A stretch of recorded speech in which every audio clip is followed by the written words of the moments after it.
Sports welcomes you to the following presentation of the National Football League.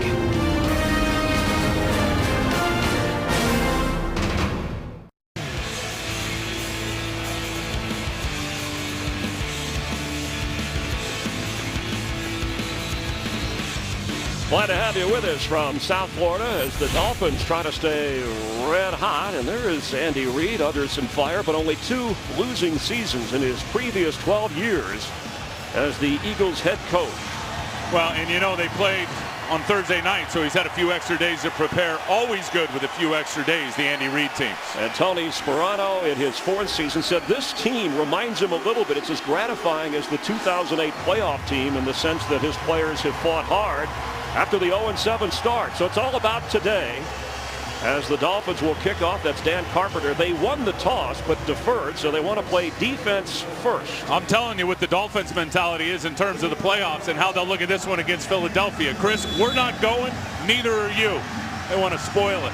Ex-Dolphin Ronnie Brown is deep with the rookie Dion Lewis. Eagles Dolphins and touchback City. Michael Vick, after missing the last 3 games because of 3 broken ribs, will lead the offense from the 20-yard line. He's wearing that Kevlar jacket that helps hits and impact, but he says he'll be cautious running. And McCoy's having a great season. He's got 15 total touchdowns, 12 rushing, 3 receiving. He has been dynamic. Offensive line coming together with the 2 rookies, and Jason Peters, the left tackle, playing as good as any left tackle in the pro game. First time actually in 5 games since Michael Vick, Jeremy Maclin, and Deshaun Jackson have all been in the lineup together. Look at Deshaun Jackson lined up behind Mike Vick. A little motion and out. It is almost.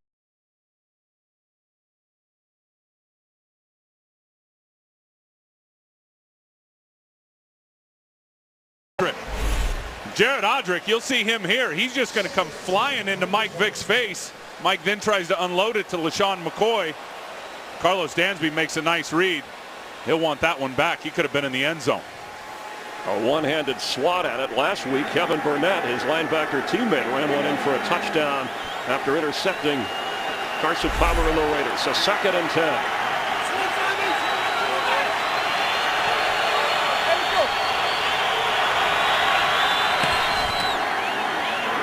LaShawn McCoy up near the 30 and what would be an Eagle first down. And for the Dolphins, that 3-4 defense, Paul Soliai in the middle, and boy, the linebacker play has really made a difference. Well, those guys set the tone right there, and then Dansby and Burnett in the middle. You play a 3-down, 4 linebackers. Those 2 inside guys got to be on their game, and they have been.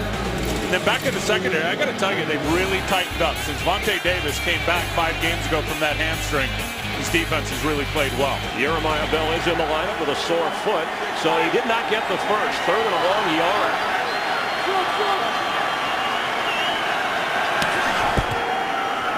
McCoy, first down, up near the 40. LaShawn McCoy came in averaging 5.3 yards a carry. And watch the block here by Jason Peters on Jared Odrick. And I just told you how good Jason Peters is playing. I mean, he just gets pushed and then goes and finishes them. And what a great job by McCoy in terms of that patience. That's something we'll be talking about all day long. His patience behind those big offensive linemen. Good job there by Jason Peters. Headed to another Pro Bowl. Ronnie Brown is in with McCoy after a gain of 11. Vick sets to throw and does, and Deshaun Jackson has it into Dolphin territory for another Eagle first down. That was a laser, a lefty laser you were talking about. Yeah, he has a rocket when Mike Vick sets his feet. Now he can throw from all different platforms, but he's got a lot of juice. Vontae Davis, you see him there. You're going to see him matched up with, the cornerback on Deshaun Jackson because of the speed matchup all day long. I think Sean Smith on the other side's too big to cover a guy like Deshaun Jackson. Historically, this is how Miami's done it. With Vontae Davis, we'll see it today a lot. After a gain of 11, Vick, he's on the loose. He's not sliding. That's all I was thinking about when he was running. Can he slide feet first? We've got our answer. This week he wanted to slide at the age of 31. The offensive coordinator, Marty Morn-Hinweg, talked to him about, at his age, at this point in his career, stay healthy, be smart when you're running with the football. And you can't lose contain on Mike Vick like they just did. Here you want to see Vick get down feet first. And he has just been hammered. And you're right, Marty Morn-Hinweg there, the offensive coordinator, they did have that talk this week. Look, Mike, you're 31. For the best interest of yourself and your team, figure out how to slide and get down feet first. Gain of 6.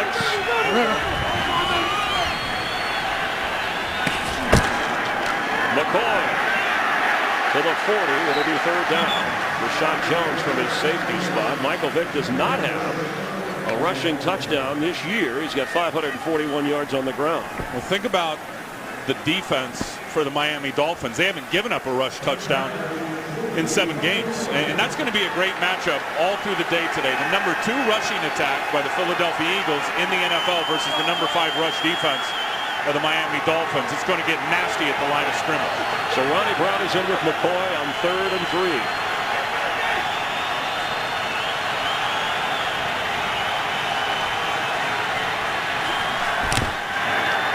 Vick from the pocket, hit as he throws, incomplete. And there were 3 Dolphins collapsing the pocket. Looked like the pressure was put on by Cameron Wake. It absolutely was, and he's one of the top 2 guys in pressures. Doesn't have a bunch of sacks, but he'll come upfield and then come under Todd Harriman. There's a flag down. 10-yard penalty. Good third down. Ron Witter, our referee today in his 17th year. Run ball, run ball. Let's get clarification on what the penalty was. It would be 4th down. They're going to accept the penalty, so it'll be 3rd and 13 against the Eagles and Andy Reid's offense. Back at midfield now. This is what you don't want ever. I mean, your playbook really gets limited in these long down and distances. And this is an area now, Chris, when you talk about it, Miami on 3rd down, they have really thrived here in the last 5 games.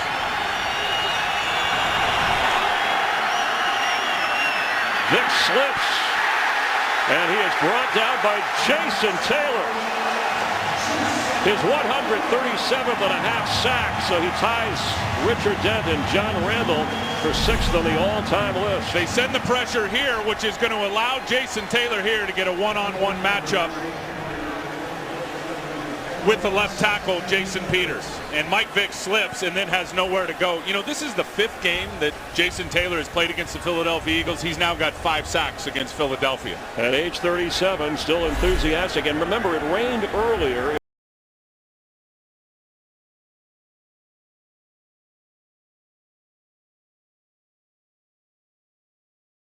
Devon Best set to receive. The pressure is on and it's blocked. The ball is rolling inside the 20. Inside the 15. Down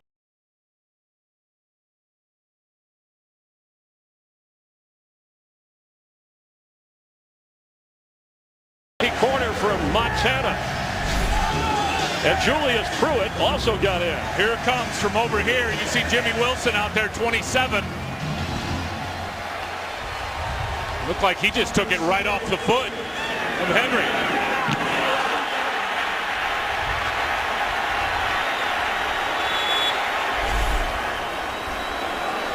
So a break created for the Dolphins offense. The rain coming down. The special teams coach Bobby April III frustrated. And here's Matt Moore in scoring position already. The flip to Reggie Bush. Waiting for blockers. And Reggie waited enough to pick up a good 4 or 5 yards. Well, after this 0-7 start, the Dolphins doing the little things. Defensive They're playing pressure. so loose. You know, and Mike Nolan, no question, they've got nothing to lose. They have turned up the heat in every facet. Mike Nolan calling all the blitzes on defense. Forget the coverage. We'll just send extra guys, and they sent an extra guy there to block the punt, did the special teams coach. And with all the turnovers Philadelphia has had this year, they lead the league 29. That's just like a turnover. Matt Moore in trouble and goes down. A sack at the 16.5-yard line. Rookie linebacker Brian Roll. It'll be third down. You'll see Brian roll right here, 59. And he just reads the sprint out action by Matt Moore. Anthony Fasano, not a great effort trying to block him. And sometimes when you're trying to block those guys 5'10", and that's what Roll is, he looks a lot like London Fletcher. You've got to really get him down towards their knees to get him down to the ground. He just bounced off that block and finished with the sack. So third and 11 from the 16-yard line with Reggie Bush the back. Hartline in motion. Matt Moore, end zone. Brandon Marshall. Touchdown.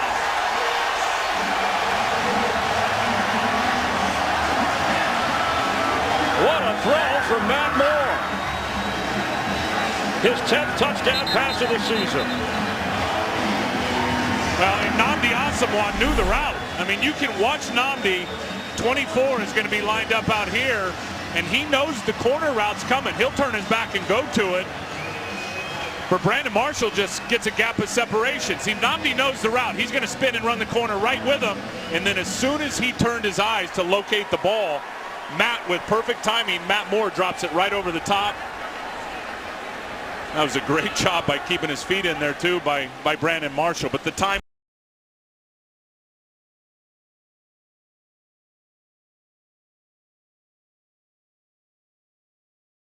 Touchdown catch of this season after a 16-yard throw from Matt Moore. The Dan Carpenter extra point, and the Dolphins strike first.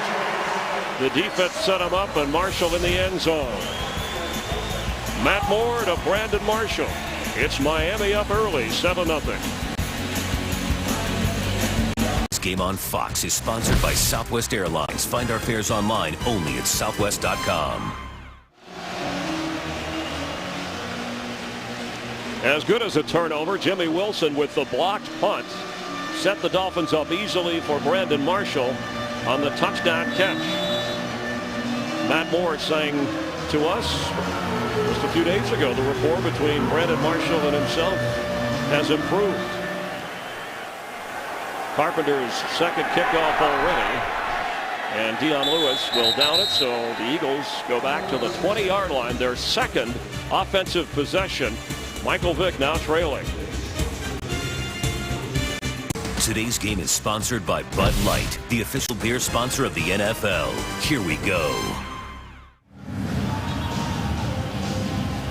Chris, you see there, sorry Chris, you see that red zone has been a problem defensively for a couple of years for the Philadelphia Eagles. And Juan Castillo there, the defensive coordinator, you call it sudden change. You're not expecting to be right back out on the field defensively. There was a block punt, there's a sudden change, and that's been a problem. They haven't been able to get stops and hold people to field goals. And it's a problem when you try to run against the Dolphins as Hodrick makes the stop on McCoy. You know what I'm saying? I mean, defensively, you just get done with a drive. You think you're done, and then there's a blocked punt, and instead of getting out there and going, down on their side of the field playing defense, it's slammed right in your face because of the punt. You go out there and you got your back against the wall. You want to hold people to field goals, not touchdowns. You look at the Seattle game last week, major problem, already a problem here today. Second down, 10.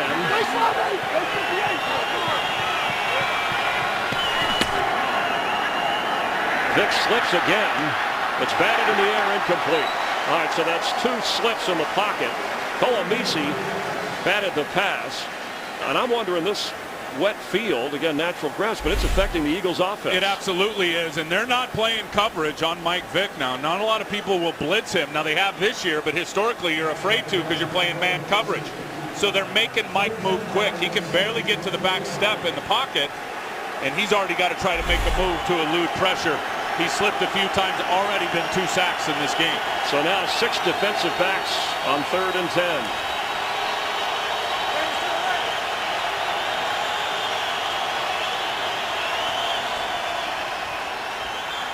Pass is juggled and caught by Macklin, his first catch since coming back from the injury, and good enough for a first down. And he bobbled this one. He's coming right here down the middle. There's 8 in coverage. They only rushed 3, did the Miami Dolphins, so a good mix. That's a nice throw by Mike Vick right in the window between the linebacker and the corner. Yeah, 13-yard pickup, a shoulder and hamstring injury. He said the hamstring is what had bothered him the most. They worked him out before the game, decided to give it a go despite the slick field. McCoy goes down inside the 30. Carlos Dansby wouldn't let him get loose. Boy, these linebackers, Dansby and Burnett, the way they started the season, Chris, and they started slow, and Dansby may have been a bit heavy for sure. Here's Dansby. There's Burnett. He has really found his way. McCoy's got to get here, and then once he goes sideways, watch Carlos Dansby, number 58, turn on the jets and run him down. They produced the last time on third down with 4 wide receivers. Second and 13 now after a loss of 3. From the pocket, through the hands, off the fingertips of Macklin. Now it's third down. Well, I don't know how much Jeremy Macklin really wanted that football. When you're late on those in routes as a quarterback, the receiver knows that he's going into heavy traffic and heavy congestion. And you know these safeties, in particular Jeremiah Bell, they will blow you up if you're catching balls over the middle of the field. You got to wonder if that was in the back of Macklin's mind there. The Eagles 2 out of 3 on third down so far. Ronnie Brown is into McCoy. Hey, yours!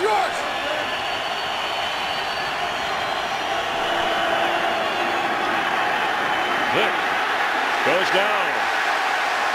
Again, it's Jason Taylor. He'll move up the list with 138.5 sacks. And again, it's inside linebacker pressure that forces this guy, Mike Vick, to move. Watch Burnett come flying up the middle on Mathis. Now Vick feels that. He's got to step up. And there's Jason Taylor there to clean it up. Henry with the boot. Devon Best, fair catch for Henry. That block punt was the first of his career and the first for the Eagles this season. After a 52-yard kick, the Dolphins on offense, and they lead. Today's game is sponsored by the Ford F-150, the only truck available with EcoBoost. By K Jewelers, every kiss begins with K. And by Nationwide Insurance. Nationwide is on your side.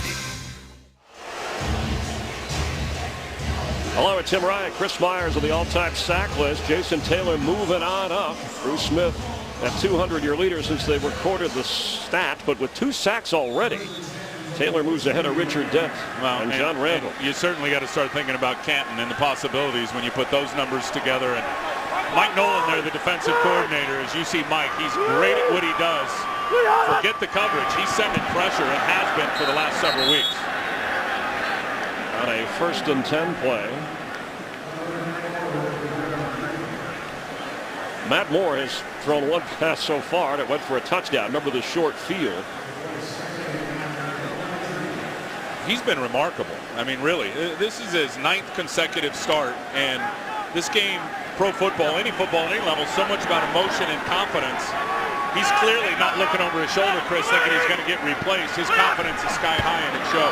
The snap was sky high, but he floats it for Reggie Bush, who's trying to get away and does. He's got a first down. Tony Sperano leading the first down signal. There's a flag down up at the 41-yard line. And it came in late between Nnamdi Asomugha and Brian Hartline. A 17-yard gain pending the call.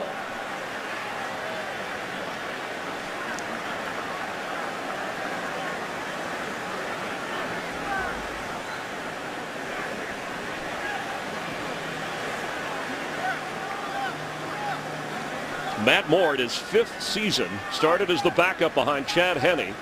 And after the injury to Henne that put him out for the year, Moore has stepped in and taken over for Tony Sperano. There is no foul for blocking the back. Result of the play, the first down.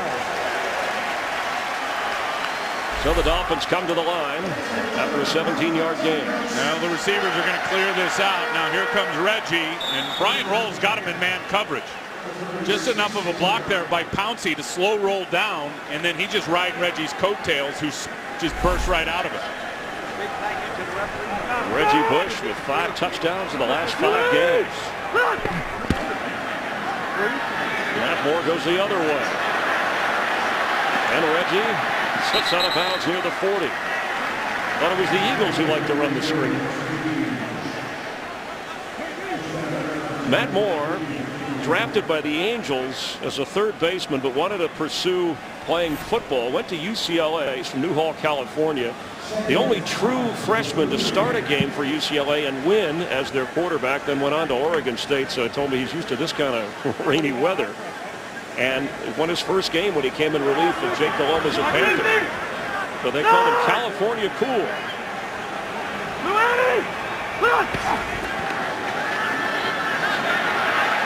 He unloads, it's dropped. Let's get a game break and check in with Kurt Benefit. Minnesota's had the ball twice, turned it over both times. The Lions turning each in the points. This one, Matthew Stafford hooking up with Titus Young. 57 yards on the score, and just like that, Lions with their largest first quarter lead of the season, up 14-0 thanks to the turnovers. Chris and Tim. Thank you, Kurt. Lions try to keep their playoff hopes alive. The Eagles with faint playoff hopes for the NFC East Division title as we check the injury to Jake Long. Yeah. Jake's playing his best football all year, about the last 5 games.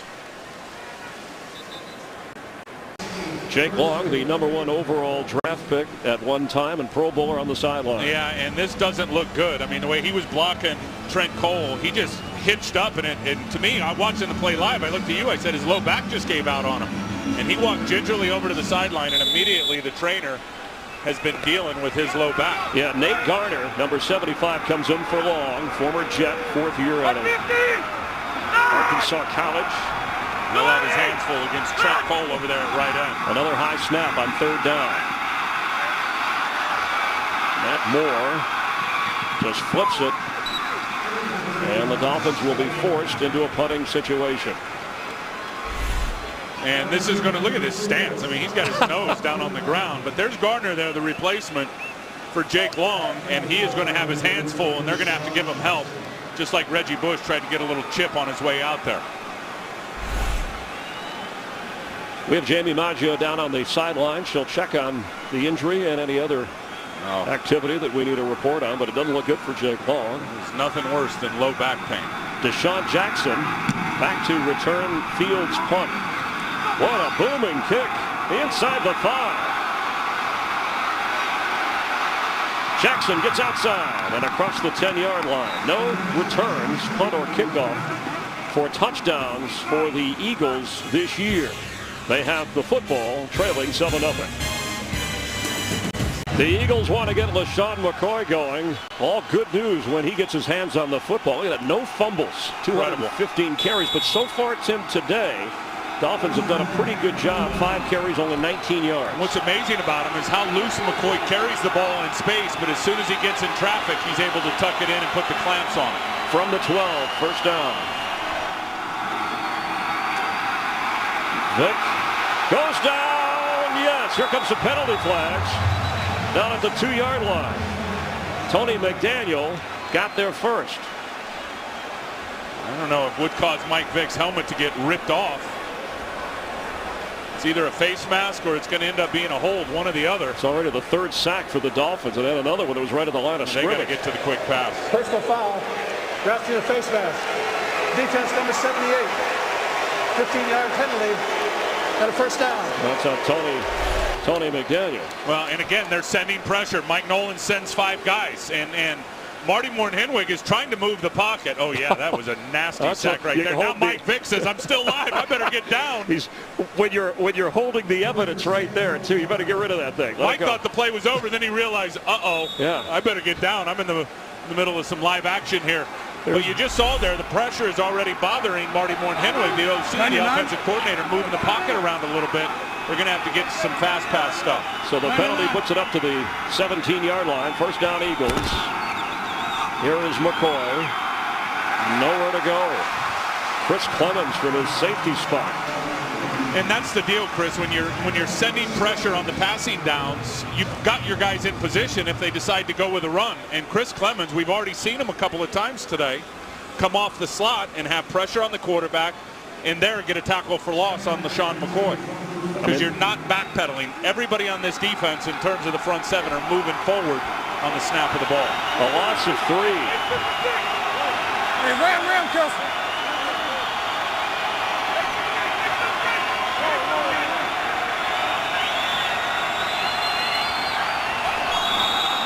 Here comes a flag. False start. Offense number 71. 5-yard penalty. Remains second down. The call on Jason Peters. Let's check in down on the field with Jamie Baggio. Jamie? Thank you, Chris. We saw Jake Long dealing with a lower back injury. He actually just went back to the locker room. The Dolphins staff at this time calling his return questionable. Back up to you guys. All right, thanks, Jamie. On 2nd and 18 now. Teams trade penalties. Eagles are backed up. Here comes another flag. It's a little noisy at that end of the field. False start. Offense number 63. Penalized half the distance to the goal. Remains second down. You know what winning does? Winning lights your crowd up. And when you win and your crowd's excited to be there, and Tony Sperano has talked about it, they had a few in the game last week against the Raiders. This crowd has certainly, in this nice little winning streak they've got going at home, given them a big boost and help on the field and forcing offenses to have false starts. Second down, 23. After Danny Watkins called for the penalty. The pass a little late to Clay Harbor. Tyrone Culver got his hands on the football. This ball, there's going to be pressure here on Mike Vick again. You see Randy Starks forces Mike to move sideways, which forces then the ball to come out late. So as soon as Mike's got to move, he just whips it out late and gave Culver an opportunity to come over the top and get a knockdown. Vick's been sacked a couple of times. 2 out of 6 on 3rd down now. They run to McCoy, who tries to give the punter some breathing room. Jared Odrick from Lebanon High School in Pennsylvania, went to Penn State, made the tackle. Chris, they are dominating the line of scrimmage, the Miami Dolphins, and it's nothing new. They've been doing it for about 5 or 6 weeks now. That group up front, and then you sprinkle in a blitz here and there. Philly can't contain them. They can't hold them back. And John Madden gave their offensive line credit last week when they dominated the line of scrimmage against the Raiders. So 4th down and back to punt again. Henry, who had one blocked earlier, and there's a flag down as he goes down, and Devon Best has it. Just short of the 49-yard line of Miami.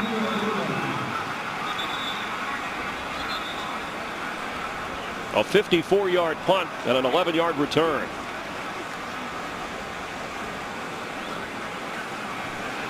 They're sorting out the flag back at the 1-yard line. Part of the kick holding. Kicking team. 10-yard penalty will be added to the dead ball spot.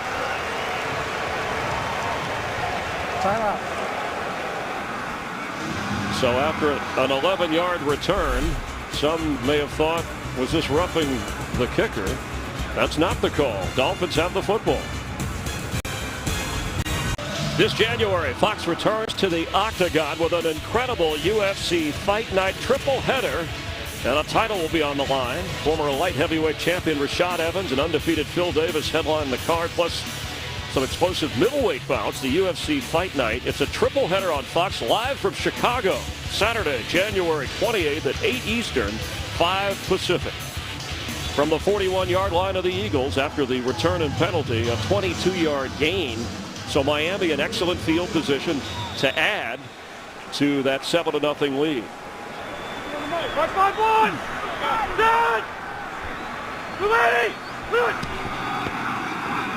Daniel Thomas, his first carry of the game, and the rookie from Kansas State lumbers forward.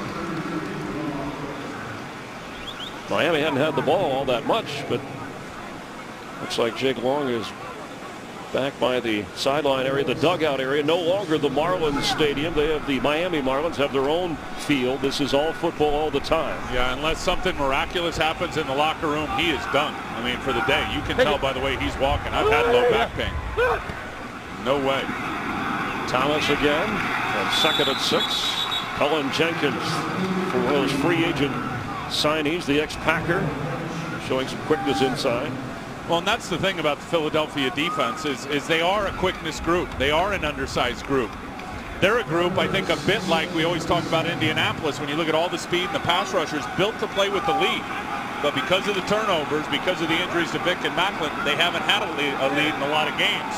Which obviously the opponent then just slams the run at you right in between the tackles to take advantage of your undersized. On third and 6, Reggie is a receiver. Reggie Bush on the right side from Matt Moore, who goes down the left part of the field. Left middle portion for Brandon Marshall, but led him a little too much. Pretty good coverage back there by Dominic Rodgers-Cromartie coming off the ankle injury, and Nate Allen, the safety.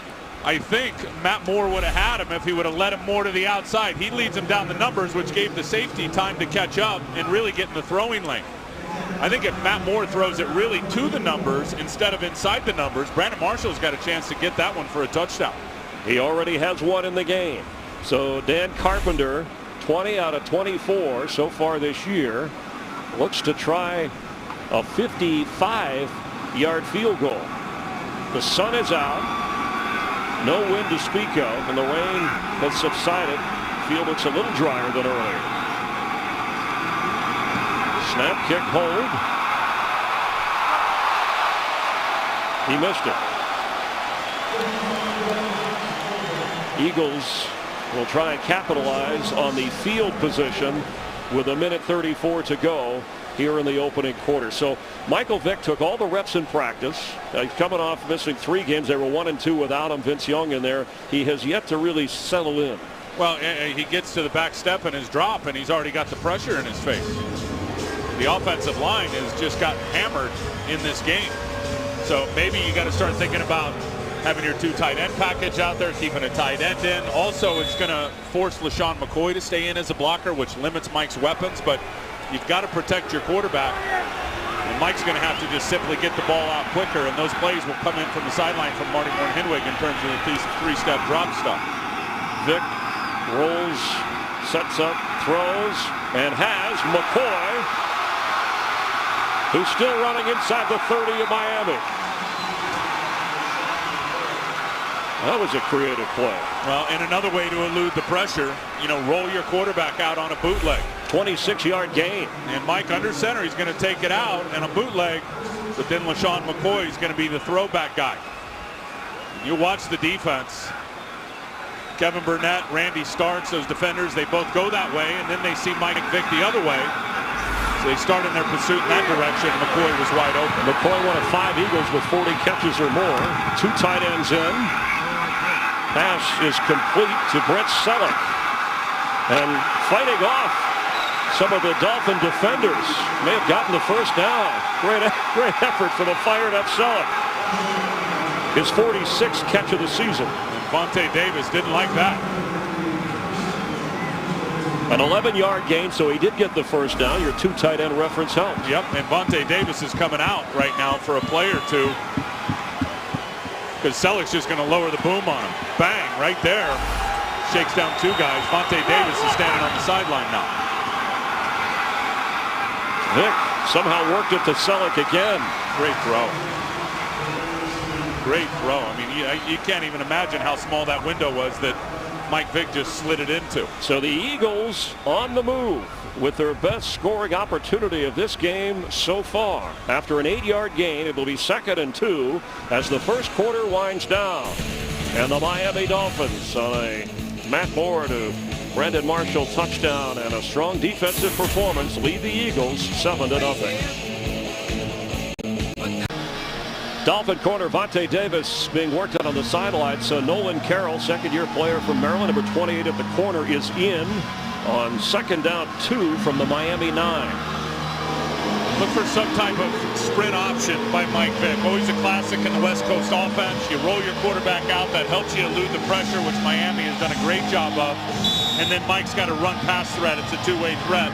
And we both know, Mike Vick told us yesterday, maybe he'll get 3 rushing touchdowns today. He doesn't have any on the year. And 8 turnovers in the red zone, the most in the NFL. So the Eagles don't want to go there.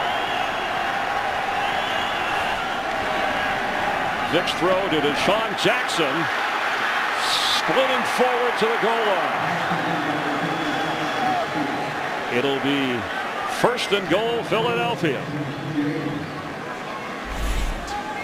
Just a quick little hitch screen here to Deshaun Jackson. Watch, he's going to step up and then step back. Out on the edge, gets a couple of nice blocks. He got the ball across, but it looked like his knee was down before the ball crossed the plane. And they worked on that corner where Nolan Carroll came in for Vontae Davis. King Dunlap has come in at the tight end position, a backup lineman, with LaShawn McCoy. Watch out for Todd Hermans. He's eligible out on the edge, the right tackle. It's McCoy who's cut down. Dolphins Cole.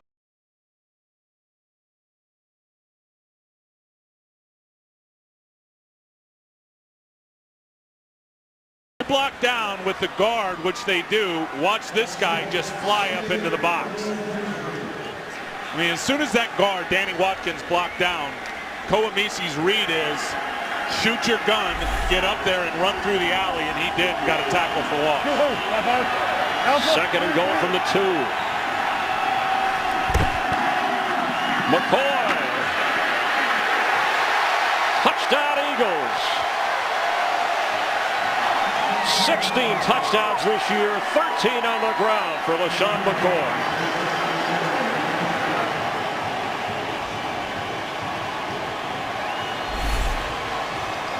Two nice blocks out on the edge. Harriman's able to get a block down, and then Selleck gets the block out, and that immediately creates the crease for McCoy, just needing a couple of yards to punch it through. That was really good by Harriman. I mean, he sealed the defensive lineman and then had enough speed to get to the backer and cut him off to give McCoy the room to get in the end zone. Alex Henry for the extra point to tie this game. Remember, the good field position on a missed field goal by Carpenter. So the Eagles took advantage of a short field. And LaShawn McCoy keeps faint playoff hopes alive. Today's game is sponsored by Frost Brewed Coors Light, the world's most refreshing beer. By the Droid Razor, thin is no longer frail, only at Verizon. And by the 2012 Jeep Grand Cherokee.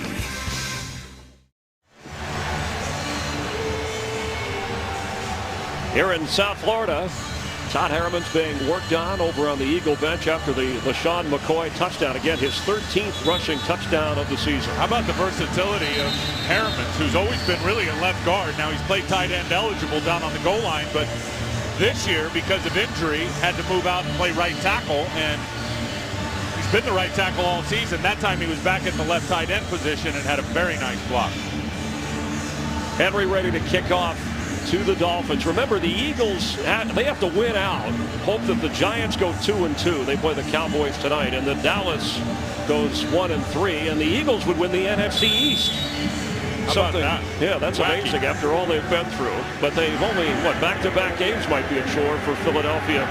The way that they played this year to win back-to-back games. Something they certainly need to happen to keep their faint playoff hopes alive. Certainly, the Dolphin defense has played well, even when you bring in a Michael Vick and a Jeremy Maclin. Absolutely, and they've chose to play a lot of nickel defense, which is their sub-package where they take out one of the outside linebackers and they end up bringing in Will Allen, and they've been effective. I mean, Mike Nolan and the way he's called the pressures, and it really starts with that front three on the defensive line. They have been all over Mike Vick, really until this last drive, Chris, when Mike Vick started moving the pocket around a little bit and getting the ball out faster. And Vontae Davis with a stinger. It's a pinched nerve of the neck, so a questionable return of the Dolphin defense. Their offense on the spot here as Matt Moore on first down will keep.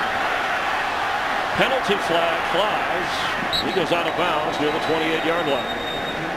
Yeah, they believe they're going to end up getting a hold on Miami just as Matt Moore started to take off.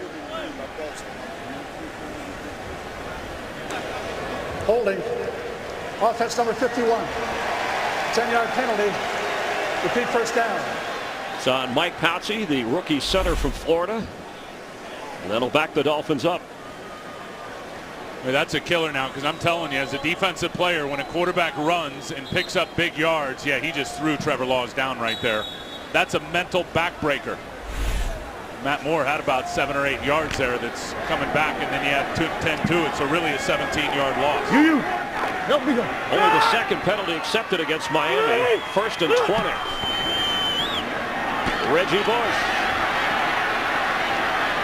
cuts inside. But look at that, 4 and 5 Eagles swarming to the football. Well, that's one thing Philadelphia talked about yesterday. If they can get Reggie Bush hopping sideways, and that was a good read, and he was patient and bounced it to the outside, then they feel like, as fast as he is, their pursuit with all their undersized guys can catch up. So you'll see, here's the block right on Koamisi there. Now Reggie, as soon as he had to cut and go sideways, and then another cut back inside and stop his feet, then you see all the green jerseys show up and flash into the screen. 2nd down 17. The Eagle defense criticized, especially the linebackers all year long, with a chance to make something happen here. And we have a timeout. Timeout. Miami. They're first. Dolphins will have 2 timeouts remaining. The Eagles have more than doubled the Dolphins in time of possession, but it's all about the scoreboard. We're tied at 7 in Miami at its own 13 now, facing a 2nd down and 17.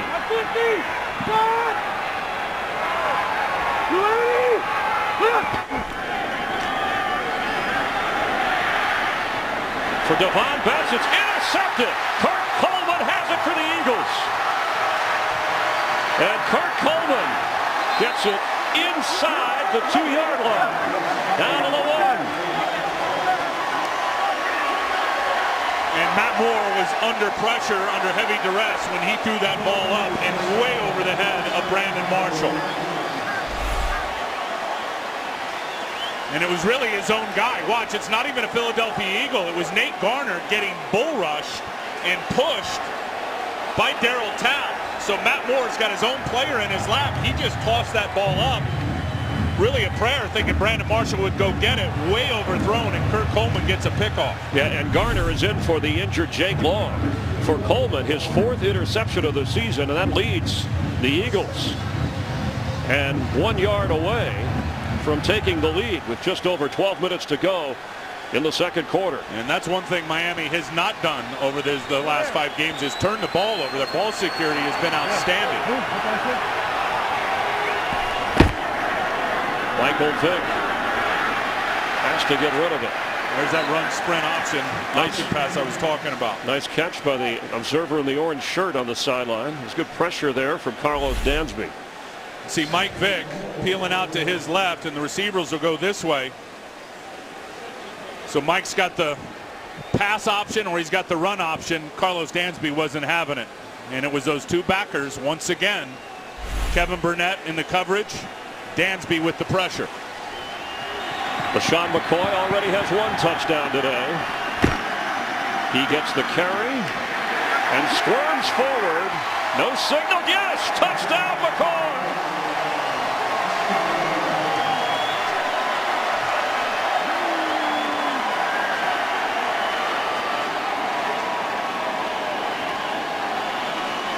He is moving into special territory on the all-time Eagles list. Good job by Danny Watkins, the right guard. You're going to see him pull and flash into your screen, and really ends up blocking 2 guys. Blocked Tony McDaniel and Carlos Dansby, and McCoy punches it through. And he is 1 touchdown on the ground away from the Eagles team record for rushing touchdowns in a season. Steve Van Buren set that mark back in 1945. Still have 2 quarters and 11 plus minutes. Extra point by Henry. Eagles, who once trailed 7-0 behind the running of LaShawn McCoy, now have a 7-point lead in South Florida. Today's game is sponsored by Visa. More fans go with Visa.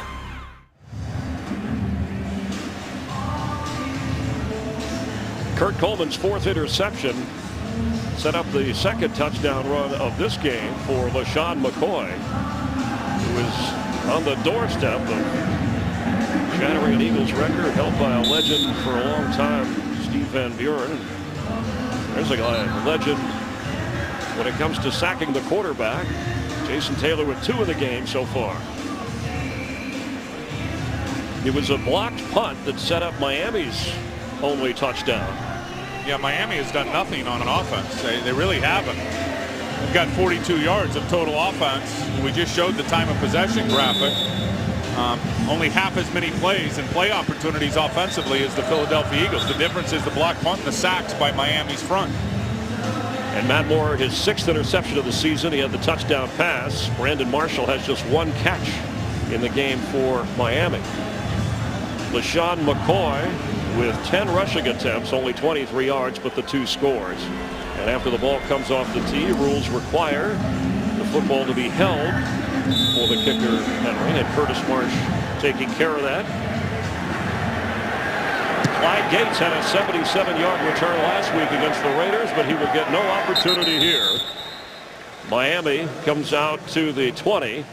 We've been watching LaShawn McCoy, and Steve Van Buren set the Eagles' single-season record for rushing touchdowns in 1945. Played for the Eagles, part of their 48 and 49 championship teams. Van Buren won 4 NFL rushing titles, and he went into the Hall of Fame, inducted in 1965. Great shots. Looks like high-def black and white. Somebody had a good camera. My TV didn't look like that back in the day when I was a kid. Daniel Thomas is in at running back on 1st down. Matt Moore throws, completes, a little behind, but caught by Brandon Marshall. Let's get a game break and check in with Kurt Menefee. Well, if you're the 4-8 Redskins taking on the AFC leading Patriots, you got to put out all the tricks. How about a flea flicker? Brandon Banks wide open to Santana Moss, 49 yards, and the Redskins have the lead, 17-14 in the 2nd quarter. Chris and Tim? Dolphins always glad to see New England struggling, and for the Eagles, one of their NFC East foes, the Redskins, with the lead. Thomas carries. It'll be 3rd down.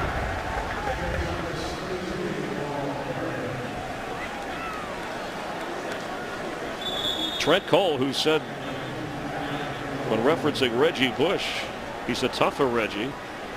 And that is Vernon Carey, who came in with an injured ankle and worked out. He was touch and go all week. Remember, John Jerry played for him last week and did so well on the offensive line. He's in pain. We've already seen Jake Long leave injured.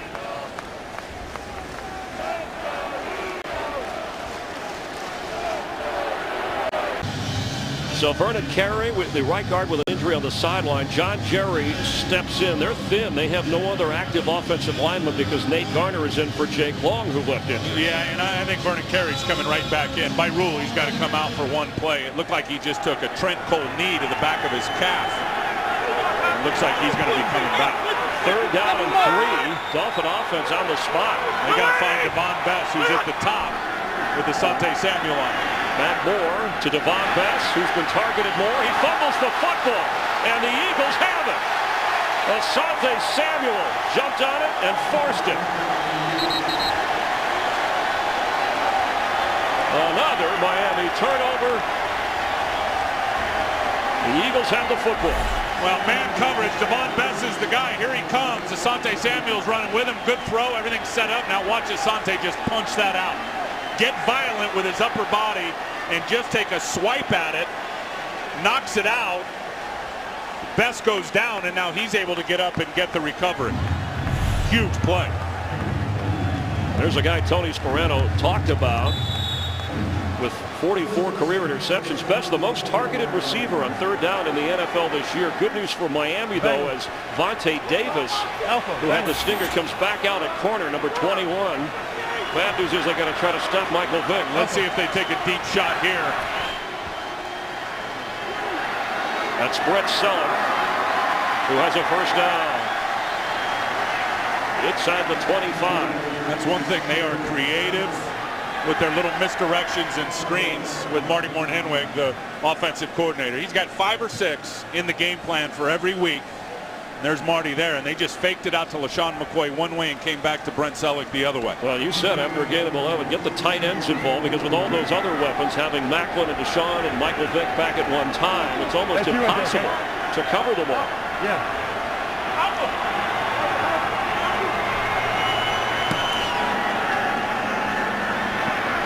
Batted down. Jared Odrick, who's had a good game so far, got his hands on the football. That was another screen opportunity. An attempt. I think one thing that I always thought worked well is when you got a quarterback that a defense is dying to sack, and Vic's always that guy. Screens always work good against defensive linemen that are dying to get to the quarterback. Not that time. Miami was all over. Second and 10. Where are you going? Where?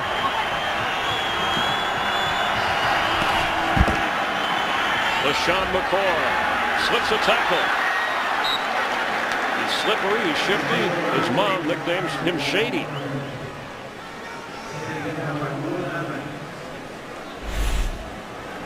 Remember, I told you he carries this ball really far away from his body in terms of the separation, but he's got a great knack. I mean, that's a fumble waiting to happen, but he's got a great knack knowing when he gets in traffic, and all that's great peripheral vision that he tucks it to his body and puts the clamps down. He got 5. It's third down. Bang.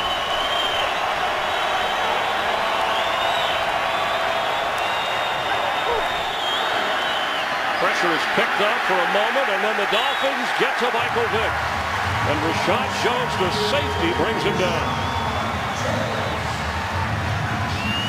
That's the 4th sack of the day for Miami.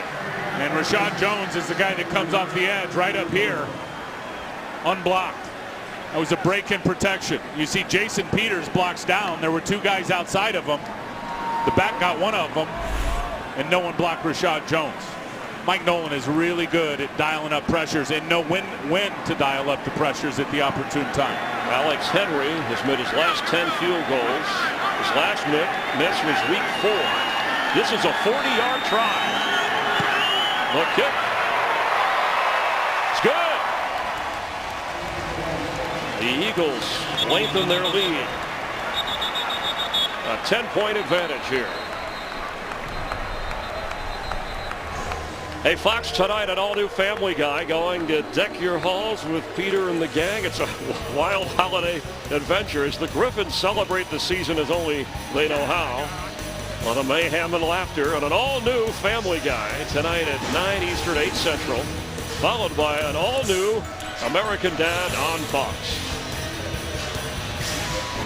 Animation domination, and the Eagles have been dominating after trailing 7-0. You said their defense likes and is successful playing with a lead. Well, they have that now. And that's what it's all about. And in that way, Jason Babin and Trent Cole and those guys, that undersized defense in between them, can really pin their ears back and get after it.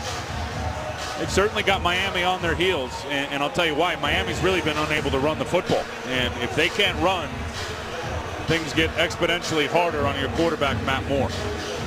So it was the interception and then the fumble. At least the Dolphin defense kept the Eagles out of the end zone. Yeah, that was a big stop. That's something Philly has been unable to do. And like we saw early in the game when Miami capitalized after the block punt with the touchdown. But you think of the contrast just from last week's game against the Raiders. For Miami, they had over 200 yards rushing in that game. Right now, they are sitting at 16 rush yards. That's not going to get it done. And the Eagles, who say it's turnovers, 29, which tied for the most in the league, and they have none today. You don't count the block punt.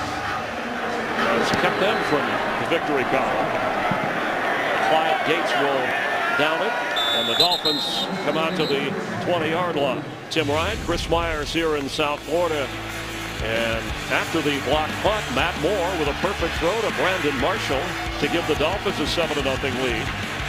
LaShawn McCoy into the end zone, and after an interception by Coleman, McCoy gets another touchdown, and then a fumble recovery by Asante Samuel, and a field goal, and that's where we stand. It's 17-7 as the Dolphins take over on their own 20. Reggie Bush the pitch. He will lose a couple of yards. Quickly in to make the stop. hard to get the ball outside, what everyone calls those wide 9 techniques. And really, the 9 is just a 9 alignment. Means you're outside of everybody, tilted in, knifed in, and it's just hard to be able to get the ball outside. Darryl Tapp with that 2-yard loss. Matt Moore in a hole now. Matt Moore in the touchdown. He's 5 out of 9, but again has the interception. You see what I mean? You see these guys, look how wide they are outside the offensive tackles, tilted in and knifing in. Pass was complete, short of the first down to Marshall. That wide rush. How should the Dolphins counter that? Well, you got to run the inside powers in the running game for sure. I mean, when you start talking about these big wide guys right here, I mean, this is all the running action right here. And we know incognito on the inside power is their bread and butter. So they need to get to that. And then with these guys, you got to end up giving help with running backs and tight ends in the pass game. And Reggie Bush has been in Miami a strong runner inside the tackles, something we hadn't seen a lot of earlier in his career. But now a 3rd and 6. Look at this funky look. 2 down linemen.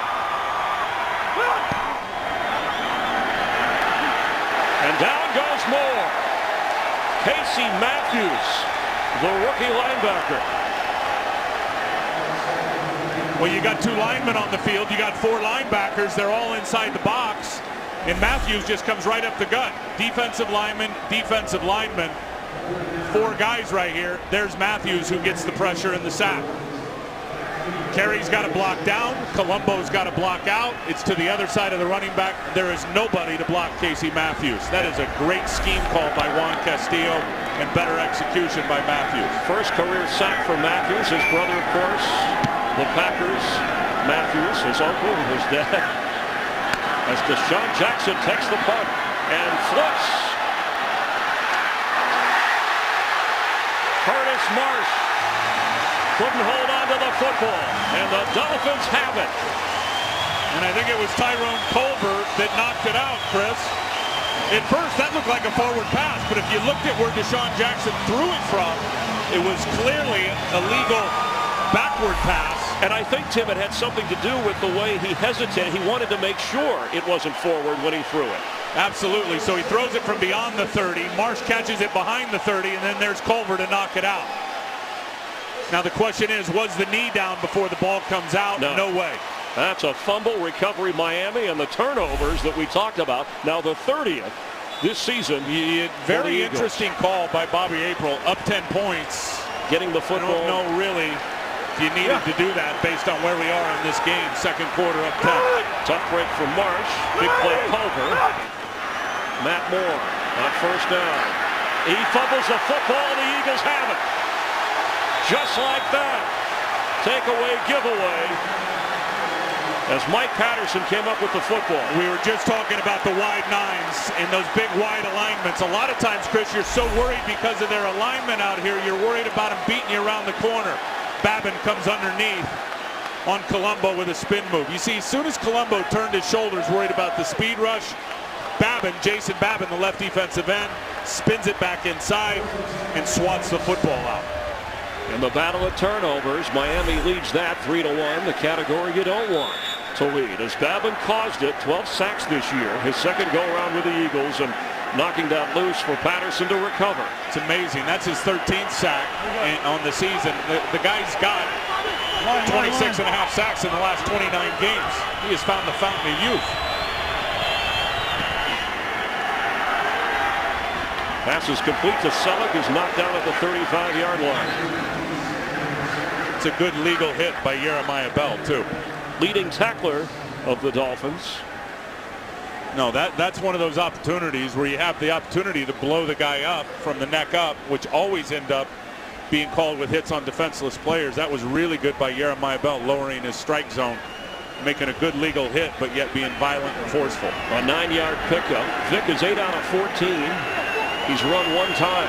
He's been sacked twice. Where you going? Man. Ringo, come on. LaShawn McCoy for the first down. And the Eagles have taken control of this football game. You talked about the extra rest or preparation time playing that Thursday night game against Seattle, which really was an embarrassing game for Philadelphia. Oh, it was brutally embarrassing, and it was the turnovers once again. I mean, 4 interceptions by Vince Young, 1 for a pick 6. Andy Reid, after a bye or a few extra days, always good. And historically, as you know, this team's been darn good on the road as well. He's got no magic formula for that. It's just the way it's fallen. Now his 13th season as Vick is on the move. And floats one to a wide open Jason Avant. You can't give Mike Vick that much time. He is going to break you down, and as soon as you commit, as we saw the pass rusher at the top committed with an inside move, Mike sees that he's going to bounce outside, and there's no way you can stay with the receivers that long as a secondary player. Watch Mike. Look at this clock right here. You want that ball out in under 3 seconds. As soon as Mike feels the contained break, he gets outside 5.5 seconds. Hard to stop the Philly pass attack if you give him that much time. A 28-yard gain. And when I asked Andy Reid about where Vick improved the most as a passer, he said understanding the pocket protection. And he did there. Vick still has it. Going for the end zone, Deshaun Jackson. Touchdown!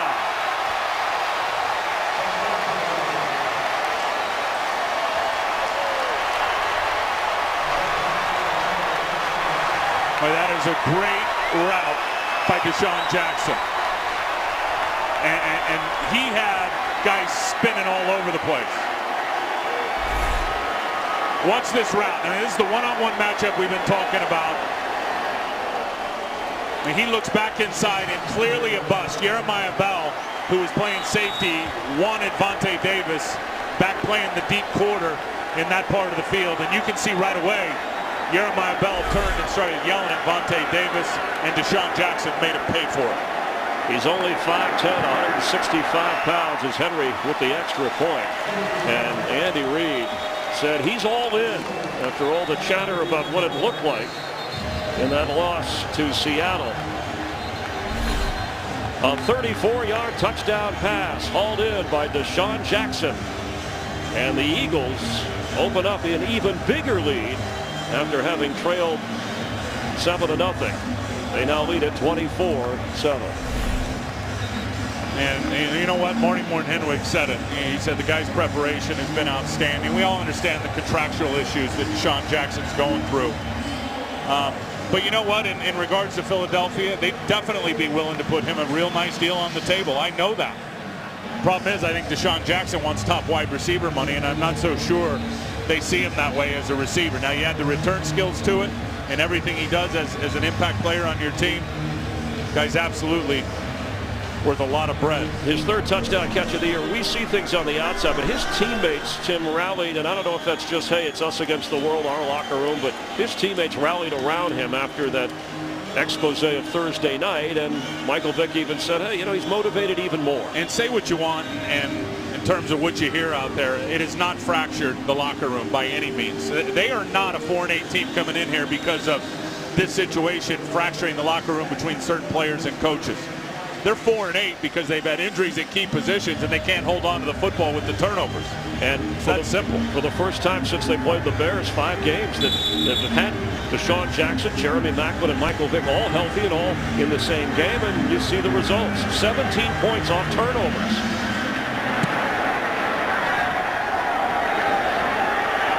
Gates will bring it out.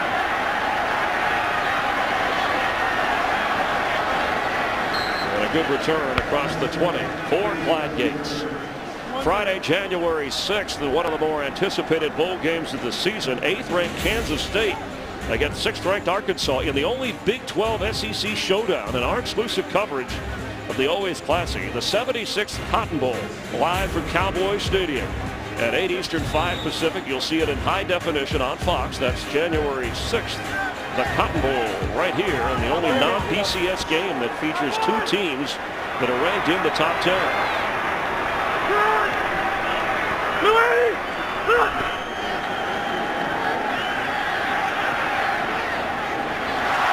Brandon Marshall could not hold on.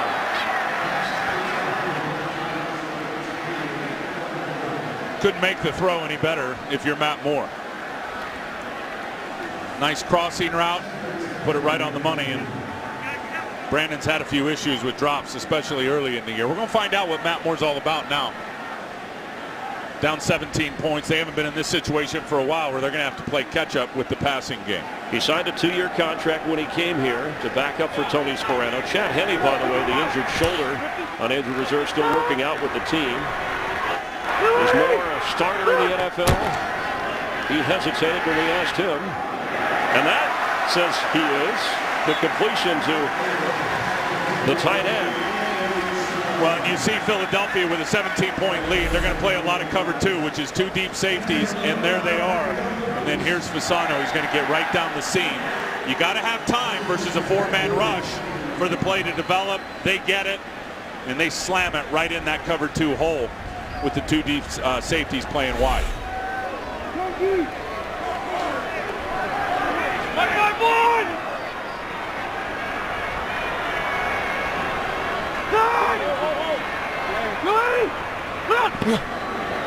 Pressure coming. He gets rid of it. It's tipped.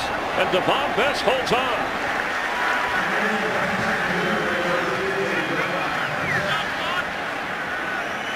Devon Best stayed with it.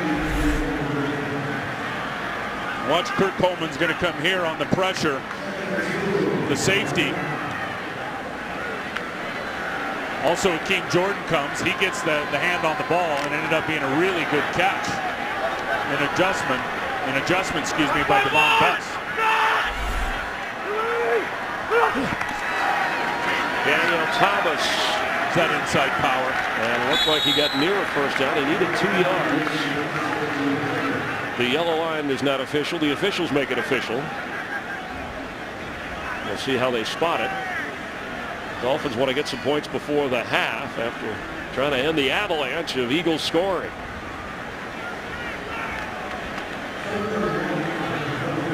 Michael Vick now 10 out of 16. The touchdown throw to Deshaun Jackson. Nobody knows how tough that dude is when you really sit down and talk with Mike Vick. He smashed those ribs in the second play of the game against Arizona. Chris never told a soul. Not a player, not a coach, nobody. And Andy Reid even asked him, he said, hey, I got the wind knocked out of me. He wanted to finish the game. John Jerry is in to help block in the backfield. Vernon Carey back in on 3rd and 1. Thomas. And I don't know, this Eagle defense has put up a wall. I don't know where John Jerry's going, but the offensive lineman playing fullback, he goes to the outside, and the running back didn't follow him. We have reached the 2-minute warning. Eagles lead Miami 24-7. The ball was supposed to go right in that gap, but watch Cullen Jenkins just destroy Mark Colombo, who tried to block down on him. You get that penetration and destroy it down block like that. John Jerry went to the right spot, but the running back could never get there because of what Cullen Jenkins did to the right tackle Colombo. That was awesome. So given where they are, it's an important 4th down and 1. The Dolphins are going for it. They're 6 for 12. See if they give it to Lex Hilliard, who's been their guy. Inside handoff to Hilliard. And I don't know. Now he is 7 for 7 on 3rd and 1. But this was 4th and 1. He's been their guy in short yardage, and they turned and handed to him on the dive, and it looked like they tried to go right back at Cullen Jenkins again. And the Eagles were ready for him.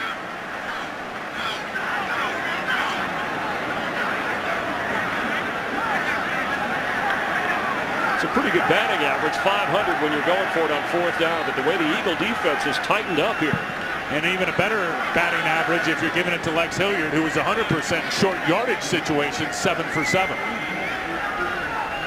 I'll tell you from up here, just watching the play develop, it looked like he was short. The Eagles have taken advantage of a short field after a missed field goal and turnovers to produce points.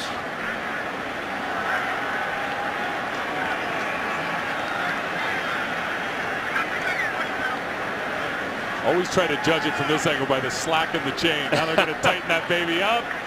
Just short. Oh, man, look at how close. They bait you with a little bit of slack. And that's how close or narrow the Eagles' playoff hopes are. But as long as they're winning, they're still alive. And give Juan Castillo some credit, really. I mean, his defense, they have gotten after it today. And again, they're trying to go right to this side of the line. It's going to this guy just on a quick dive. It wasn't too long ago you were talking about the line of scrimmage being won by the Dolphins. No, listen, they have owned the line of scrimmage in their 4-1 in their last 5 games. Juan Castillo's guys, there's Juan there, the defensive coordinator. They came to play today. Of course, we're inside of 2 minutes, so they're going to double check the spot. And it's an official's review on the spot from the other side of the field. Lex Hilliard on 4th and 1. So let's use that as a mark. Ooh. Yeah, Ooh, they're going to get. That's going to be a first down. Looked like he got from that angle. I mean, if you look at the logo, and I'll just circle with the spot on the logo. There's the spot when you look at the logo. The other angle was much better. He looked like he was clearly because past the yard that mark. part of the logo. Let's go back to the other angle if we can see it again. Officials reviewing this as well. It's where the ball is, right there. You just wonder in the scrum of it all, with all those bodies, if there's going to be enough video evidence to overturn it. It's always so what tough. The original spot was. Let's go through, take a look at that line. Now the line's not official. You know what's interesting is you look at where the ball was, where from that angle the red line, no way. But you look at where the ball was, where Pouncey had the ball, he must have pulled it back off the line of scrimmage because that was nowhere close to where the red line and line of gain was. You know, it's so all the difficult things officials have to call on the field. It's so tough. Let's bring in our rules analyst, former vice president of officiating for the NFL, Mike Pereira. And Mike, your thoughts? Well, here I think we're going to get Ron Winter here to do the announcement. After review, the ruling on the field is confirmed. The run was down short of the line of gain. First down, Philadelphia. Mike, I'm sure that's how you were going to call it. Yeah, absolutely. I'm really good after the decision is made. That's but good. If I tell you what, like if I was a coach, I'd never challenge spots like that in the middle of the field because it's so hard to be absolutely accurate. And I know it's a big play inside of 2 minutes. They wanted to take a look at it, but I agree. They should have let this stood like they did. Mike, what was interesting is where the line of gain was and then where the ball was being snapped by Pouncey. It was a yard behind it. Before you respond, Mike, let's see what Mike Vick does with a quick flip to LaShawn McCoy, who was running sideways and knocked down beyond the 45. Go ahead, Mike. No, you know, hey, Tim, it's interesting because you do allow the center to adjust the ball. Right. And he adjusts the ball. He can sometimes slide it forward a bit. He can sometimes slide it back, like he looks like he might have in one of those situations. But you can do that as long as you don't make a sudden movement. But the line of scrimmage is established at the ready for play, so it doesn't change the original line. Thank you, Mike Pereira, always keeping an eye on things. On second down, Vick for Macklin, incomplete. He ran right by Sean Smith there. He was wide open. You see here in the bottom of your screen, Sean Smith thinks he's got help to the inside. He forces the inside release, but Brent Selleck going vertically as well, the tight end, ate up the safety. You see Sean Smith turn around going, where's my help? Well, he was chewed up by the tight end releasing vertically. Vick had him and just overthrew Macklin. Eagles are 2 out of 6 on third down. They have all 3 of their timeouts from the 46-yard line of Miami. They're first. And they're going to use 30-second timeout. A timeout right now. Let's check on the highlights coming up at the half with Kurt Menefee in Los Angeles. Coming up on the Visa Halftime Report, we'll have scores and highlights from Week 14 in the NFL, including a record-setting day for Patriot. And can the Jets continue to back up their talk and run the table? It's all coming up on the Visa Halftime. See you then. All right, thanks, Kurt and guys. The Bengals are beating the Texans. Carolina at home, leading Atlanta 23-7. The Falcons with faint playoff hopes that are fading fast. Cam Newton is hard to stop. And he gets the Saints in the regular season finale down in New Orleans. That ought to be fun to watch Drew Brees and him go at it. Third down for the Eagles.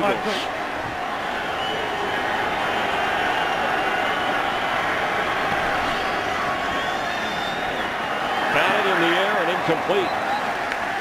It'll be fourth down. Philip Merlin. He's made a few plays out here today. Had good pressure on Vick on one of the screens that was batted down.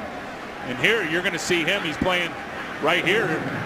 playing nose tackle, he's going to get through again and get his hands up. I mean, he's just playing with his eyes right there. That's an outstanding job of knowing when you're not going to get the good pressure, reading the quarterback, and you see as soon as Mike Vick's non-throwing hand comes off, Murley knows the ball's going to come up, times it perfectly, and gets a knockdown.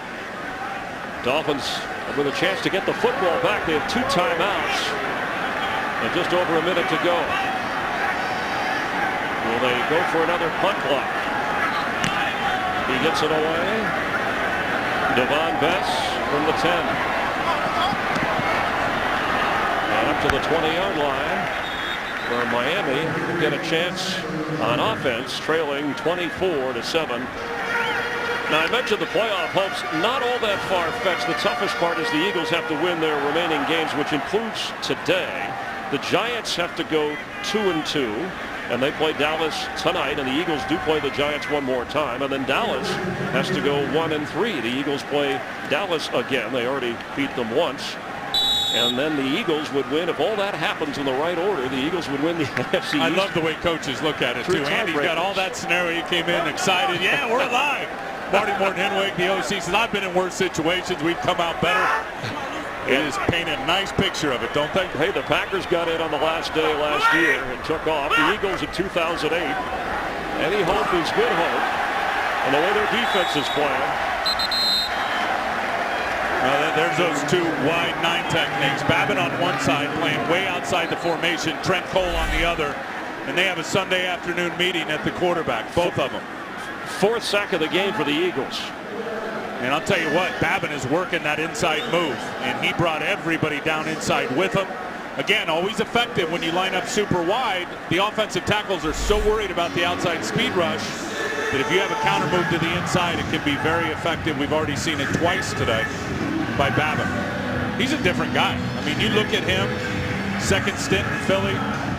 His numbers over the last 2 years, he's a former first-round pick. He looks a lot leaner to me, though, now. Faster, more explosive than he ever was early in his career at Houston. And came over from Tennessee as a free agent, where Jim Washburn, the defensive line coach now with the Eagles, knows his talents very well. And Trent Cole, on the other side of him, loves playing in those big, wide alignments because he doesn't have to deal with playing inside tight ends and all the action. There's Jim Washburn, the defensive line coach, right there. 2nd and 16. Inside run to Reggie Bush, who pushes it outside and fights hard to the 19.5-yard line. 42 seconds remain here. This defense has been great for Philadelphia. Great. You hold a Miami Dolphin team that's been scoring 28 points a game over the last 5 to 77 plays, almost all the way through the first half, with 77 yards. I mean, are you kidding me? And the Eagles burn another timeout. And you said the Dolphins' success, they've been running the football. They haven't been able to run the football today against the Philadelphia Eagles. Tim Ryan, Chris Myers, with Jamie Baggio down on the field, and the Eagles' faint playoff hopes. Remember, this was, and we're in Miami, where they know too well about what a dream team means and what it doesn't mean with the Miami Heat and the NBA team. When Vince Young said that about this Eagles team, they're fighting now and scratching just to be relevant in playoff talks. And the most important thing is they've got their weapons back. I mean, Mike Vick, it was ugly early, all the sacks, all the pressure early in this game. He is settled in. Deshaun Jackson, confidence is starting to fly on the nice touchdown. And then I think the biggest story is their defense. Chris, they have forced 3 turnovers in this game, and they've given up 77 total yards. And bottled up the run as Reggie Bush carries here. I mean, Miami has been a terrific rush offense. Comes a flag late, Tim, after the play wrapped up. Miami has been terrific at running the football. And if you look at Philadelphia, just think of the game at Seattle. Marshawn Lynch chewed him up.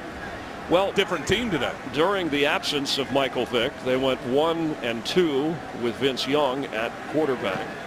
And, of course, Macklin was out, Jeremy Macklin, during those games as well, at least through a 3-game stretch.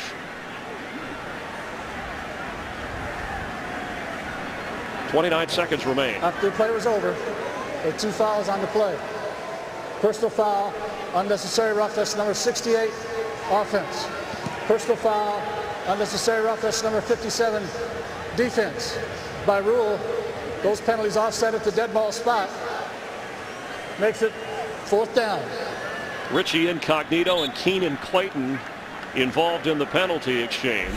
Incognito always seems to be right in the middle of the mess, doesn't he? Just keep your eye on him. He'll lead you right to all the action. And he's just forklifting Keaton Clayton, forklifting him with hands to the face. He's so fiery. He's always recognizable. All right, and Miami back to punt, standing at his own 10. I don't think I've ever seen an offensive lineman take his helmet off and put on a baseball cap. Have you? After it could be called for a penalty. He was probably, I don't know if he's proud of that. Deshaun Jackson takes it back for the Eagles. No timeouts. And he goes down near the 21-yard line after a 55-yard boot.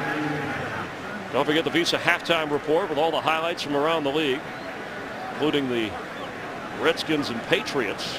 The Lions keeping their playoff hopes alive, leading Minnesota. Carolina crushing the Falcons 23-7. And Cincinnati up on the Houston Texans 16-3. Those teams, those games near the half. Turnovers have hurt the Dolphins. The Eagles have capitalized. Michael Vick has run only once, but he has thrown for a touchdown and given it to LaShawn McCoy for 2 scores.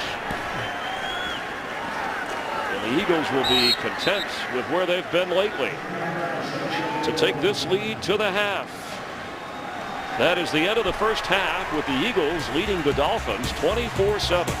Fox NFL Sunday continues with the Visa halftime report coming up right after these messages.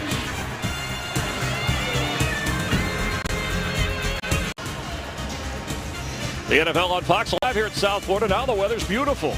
Nice day to hit the beach.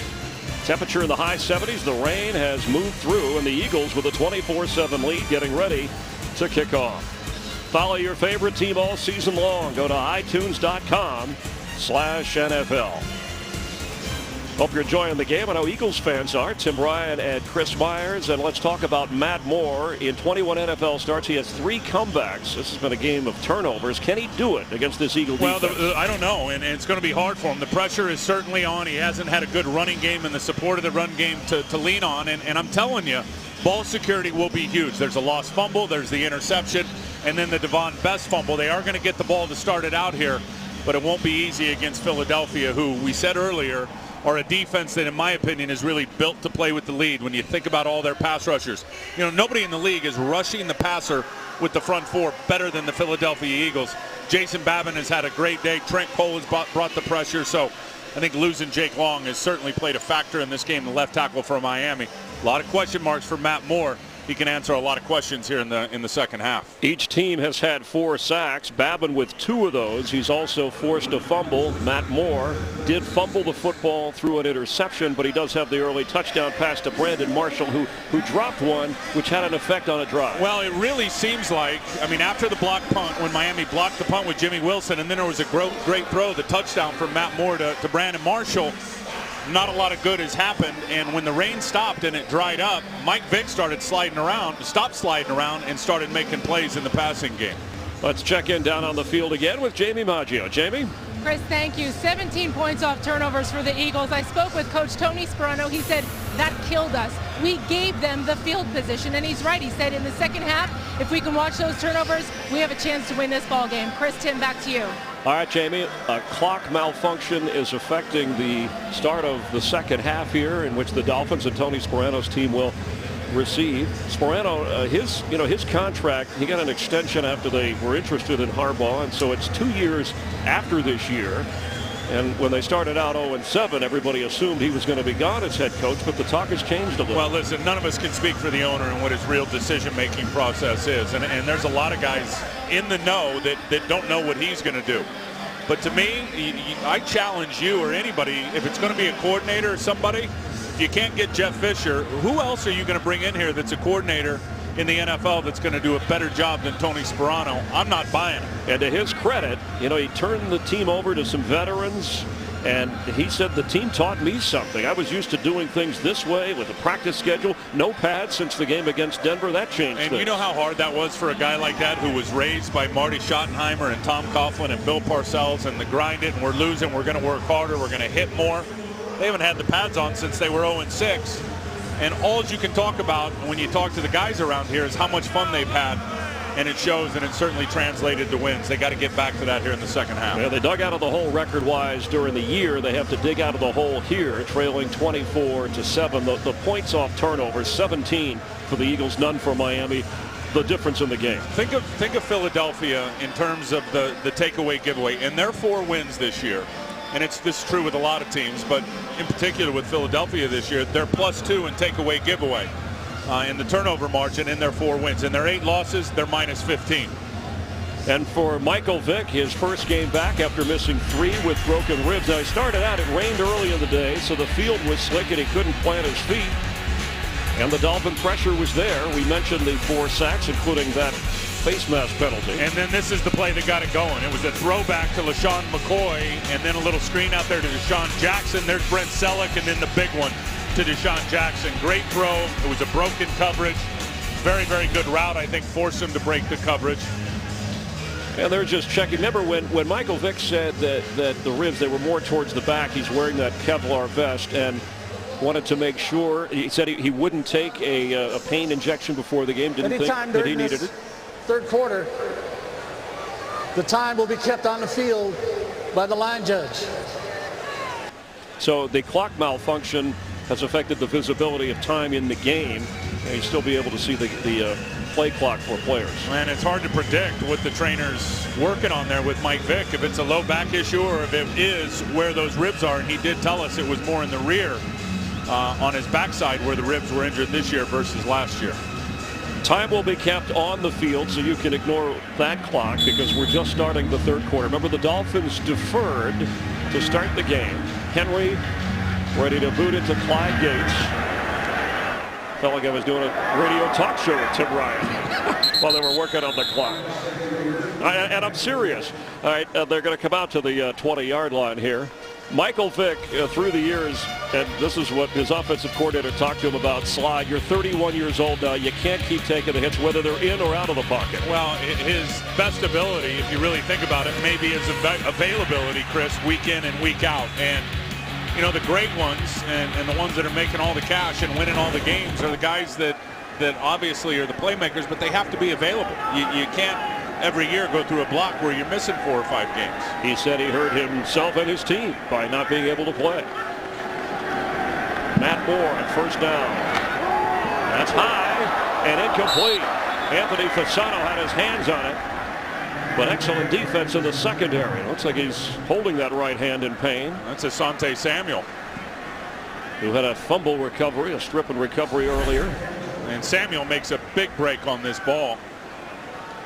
You said he's a baiter. No, he is. Now he'll lay the sugar down and let you think one thing as a quarterback and bait you into throwing something and then jump the route and go get it.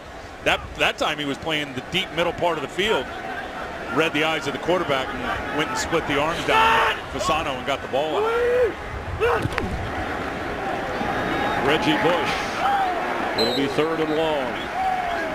The running game has just not been there for Miami. They've been limited in their time with the football. Mentioned sacks in the game so far, and for Babin with 14 this season, that's a career high for him. Some of the other stars on defense facing a 3rd and 9.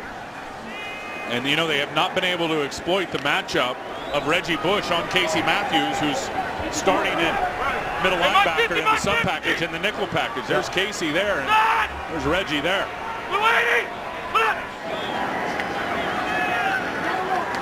That's underneath, but Reggie Bush is going to have to break some tackles to get a first down. It looked like he fell short of the 30. Kurt Coleman, who had an interception earlier in the game, brought him down. Yeah, and that time they put Casey Matthews on the tight end and switched it up and gave a different look because of where Reggie was lined up to the opposite side. And it's 4th down. Yeah.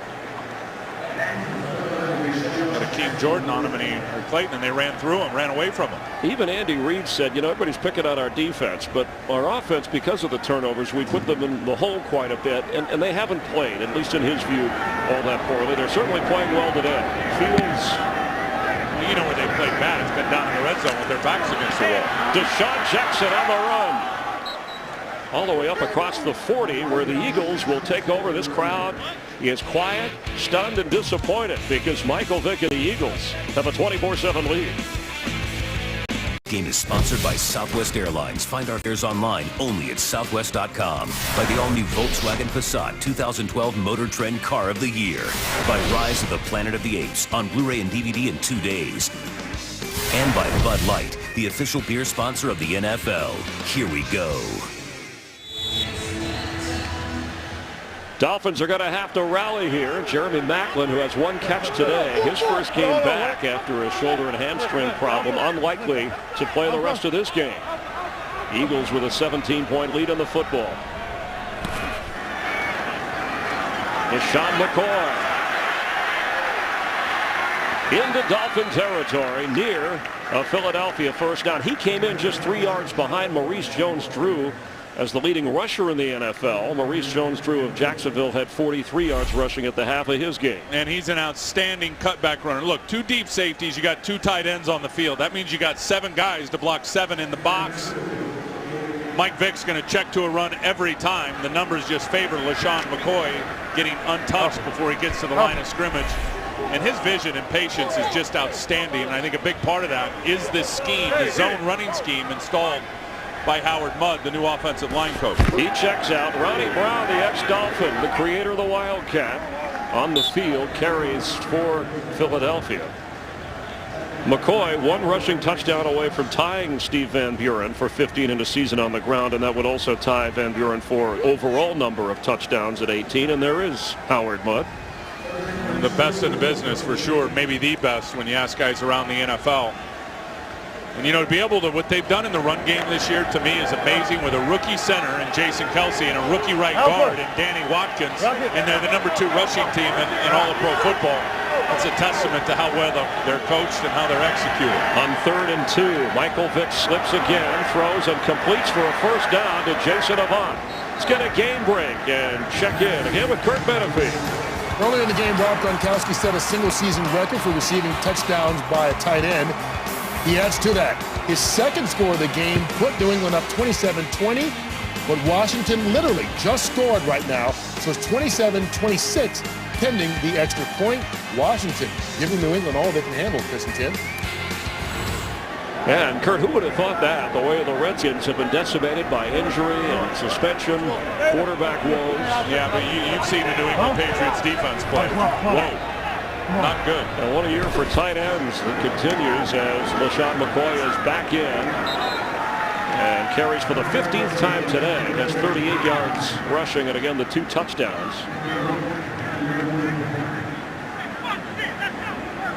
That's one area. Now you look at Miami and how they have stacked it up against the opponent's running game. Talked about that being the highlight matchup coming in. Philly's #2 run game against their #5 run defense. So far, it's been pretty darn good for Miami up front. From the 41 of the Dolphins.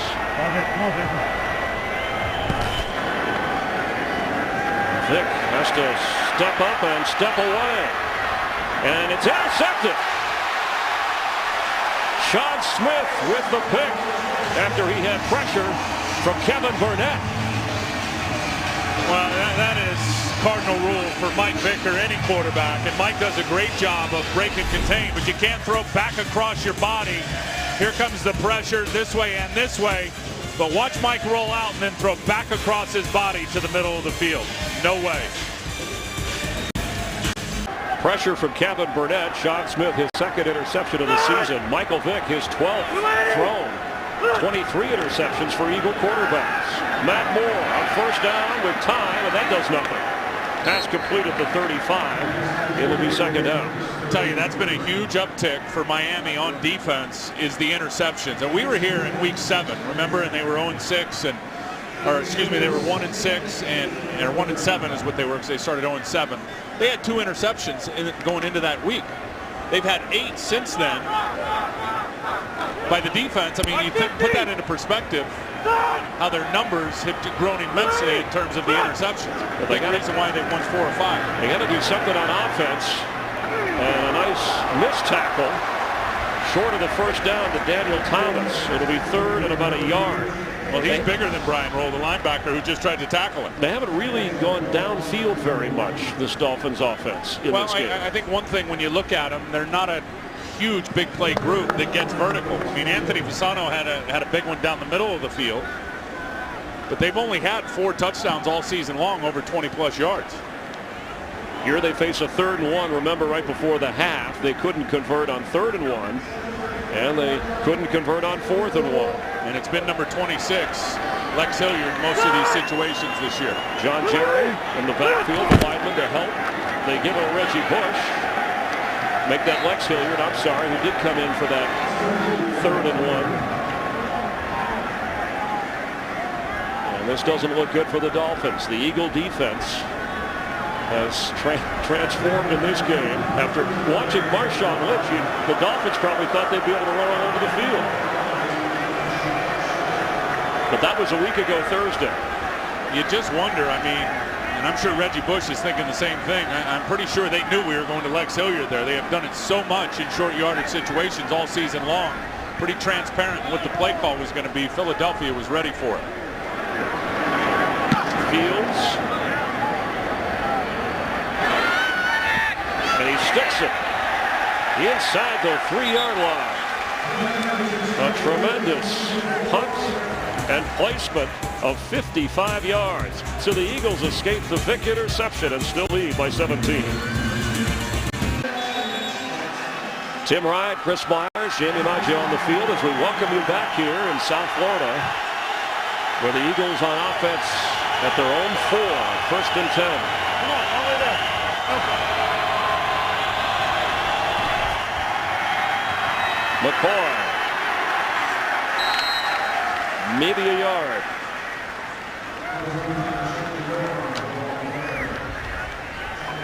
See the fans going. Some people around the country in chilly temperature are wondering what's going on here. Usually, even for South Florida, December's a little cooler than the high 70s, but when the sun is out, you feel a little of the humidity. Look at that. 3 guys to put a jersey on for a defensive lineman. Yeah, maybe he needs an extra line. That was the hardest part of the game as a defensive lineman. I promise you, pregame trying to get the jersey on. They tell you to get skinny.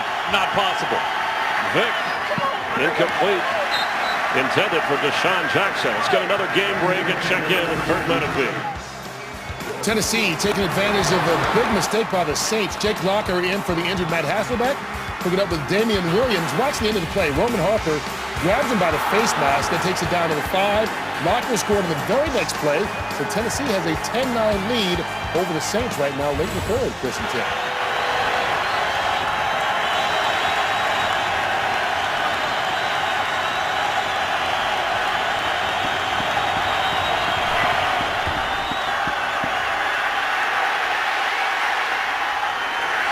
Fourth down.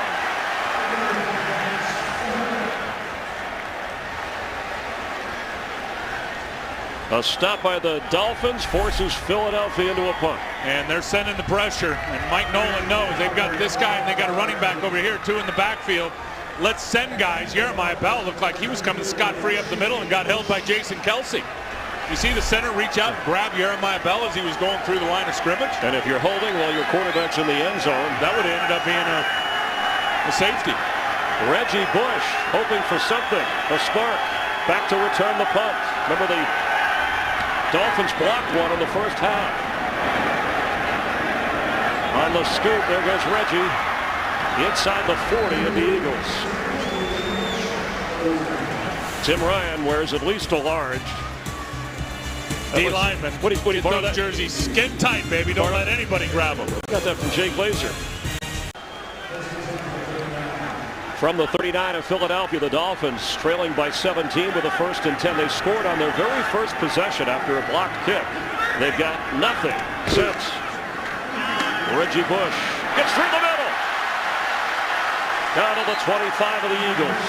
That's what I was talking about in the open, Chris, with Reggie Bush when we started this game. It's not all outside bounce plays and gadget plays. It's downhill in between the tackles. Watch what he does to the safety right here and just spins him. Watch him just spin Nate Allen. Gain of 13 yards. That's Reggie's best run of the day. Best run for Miami. First set of downs. Read it. Bush again. Reggie inside the 10.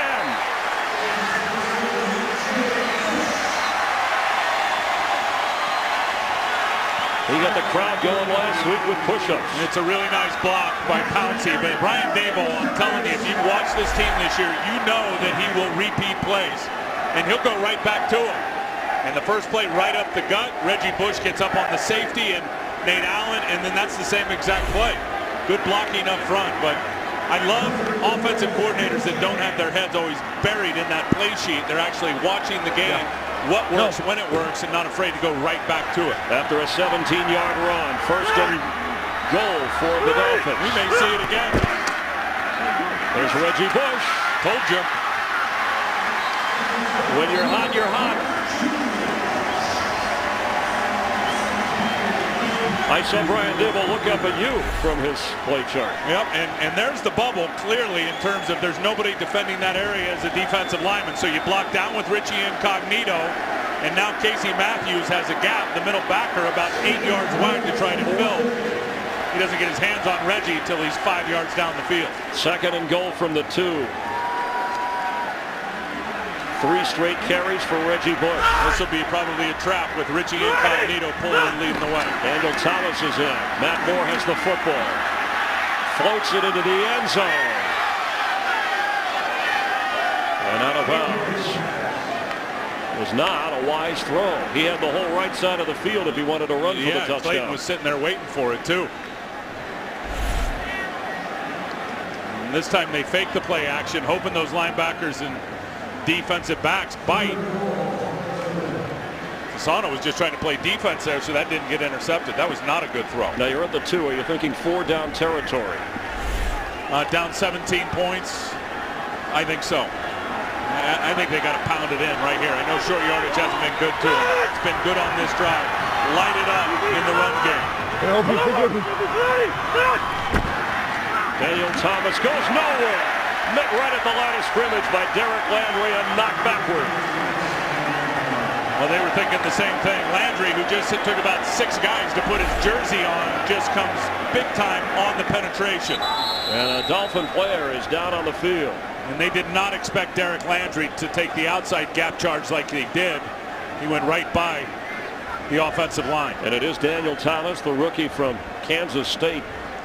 Slow to get up after taking that shot.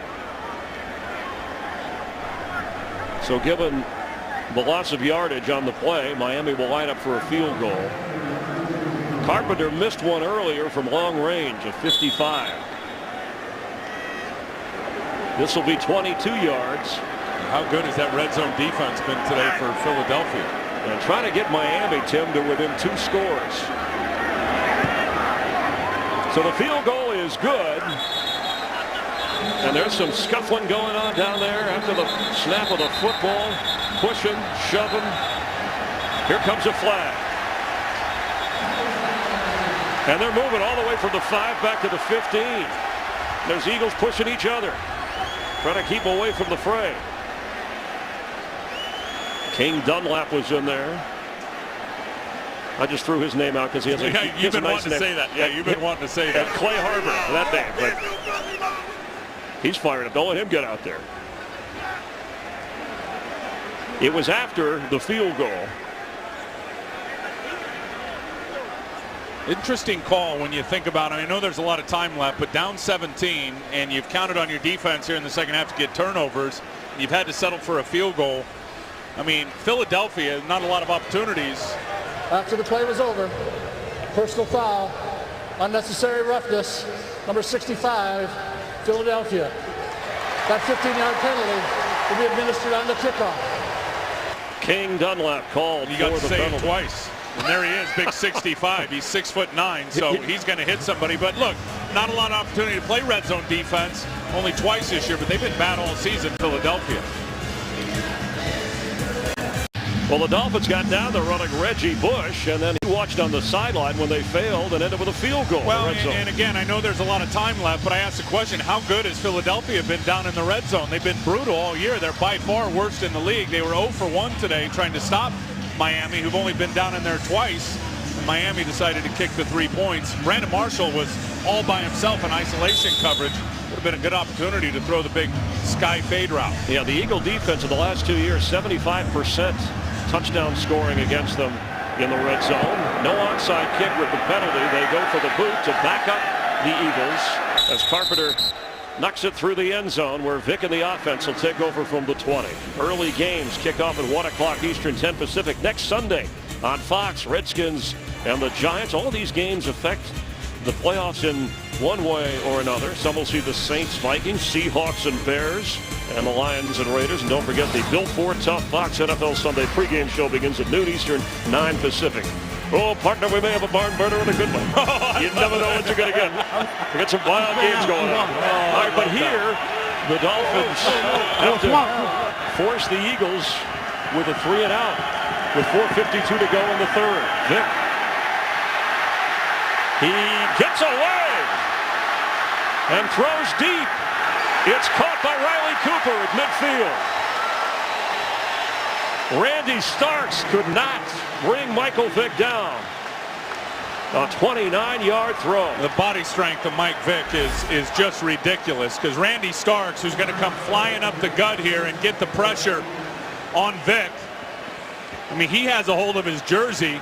Excuse me, Randy came from the other side. He's got a hold of his jersey now. He's hanging on him, and Mike Vick just shakes him off. He just drifts off of him. And when Mike has that kind of time and can extend a play, it's just too hard coverage-wise to stay with those wide receivers. Cooper got valuable playing time when Macklin was out injured. Had that tough drop in the Seattle game, but a big catch there as McCoy carries out of bounds, and that changes everything in terms of field position. Look where the Dolphins kicked off from, and it all goes back to failing in the red zone for Miami to go for a touchdown or get a touchdown. Yeah, and then again, I mean, Mike Vick's impact with this team and his ability to extend those kind of plays and keep his eyes down the field and then just break your back with a big one over the top. That's what makes him who he is. On 2nd and 6, he joked about taking more vitamin D. Take care of those ribs to stay healthy. The quick pass underneath a little screen. That's McCoy. And let's get a game break and check in with Kurt Menefee. Well, the Saints have the highest scoring offense in the league, but they were without a touchdown through 3 quarters at Tennessee.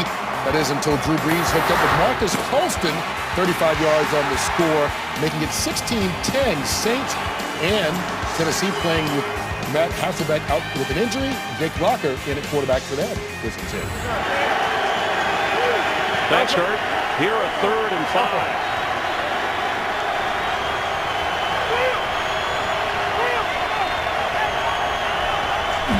Pressure coming. Picked up. Vick's throw. Incomplete. Jason Avant was the receiver he was looking toward. It'll be 4th down. So Miami does eventually get the stop on defense, but after the change of field position for the Eagles. And Mike Vick, they're sprinting them out and moving that pocket, which they've really been doing since early in the game when all that pressure came on Mike Vick. 4 sacks early in this game, and it's been a good job by Marty Moore and Henweg adjusting what the protections were going to be and moving Mike Vick around the pocket. Devon Betts is back to receive the punt. Remember, Reggie Bush was there before and then carried the load when Miami got close. High in the air, and the fair catch inside the 15 of Miami. You can get coverage of every NFL game with NFL Mobile. Call ** NFL Now. Eagle fan in green behind some Dolphin fans enjoying some sun and fun here as the Dolphins trail by 14.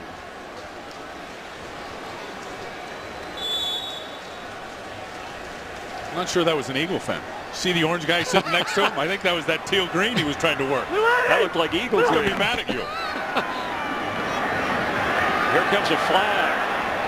Across the 20 is Reggie Bush. Yeah, this is going to be holding, I believe, on. And they're locked up. They're still down inside the 10-yard line. Mike Pouncey was just had his arms wrapped around and hugging Derek Landry. Holding. Offense number 51. Pass the distance to the goal. Repeat first down. Second call in the game against Pouncey. And there's Landry. There's Pouncey, the center. I mean, watch how he just fell on him, and then they stayed. They stayed embraced. Yeah, they were still loving up on each other. Reggie was going back to the huddle. I think here, Tim, you tell me. I know they're backed up, but trying to get the ball, whether it's down the middle to Fasano to Brandon Marshall, Matt Moore, the clock is ticking here in the third quarter if the Dolphins are going to try to get back into this. And now it's 1st and 17 from the Miami 6-yard line. Matt Moore is 11 of 18, only 95 yards passing.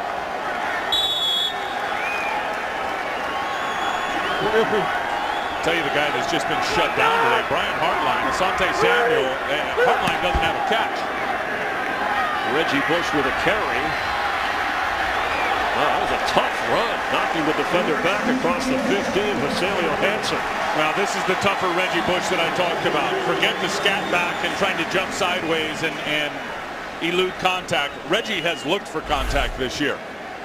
I mean, this is a great cut here, but now watch him put his head down and run over Yoselio Hansen and just eject him.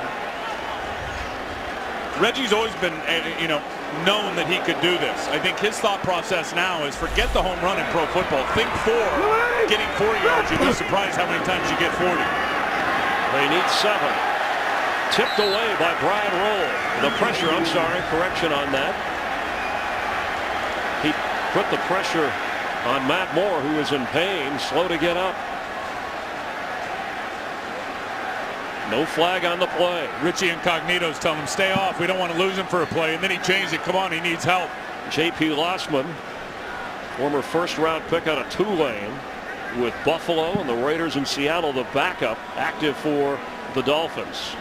Remember, Matt Moore had some ribs earlier in the year that were bothering him, somewhere around week 6 or 7. Here's Brian Roll right here coming on the pressure. And that was Reggie Bush who missed him. That Reggie Bush is responsible for picking up that inside charge by the linebacker who put his helmet right on the ribs of Matt Moore. And like I said, Matt Moore had a rib injury early in the season that he dealt with.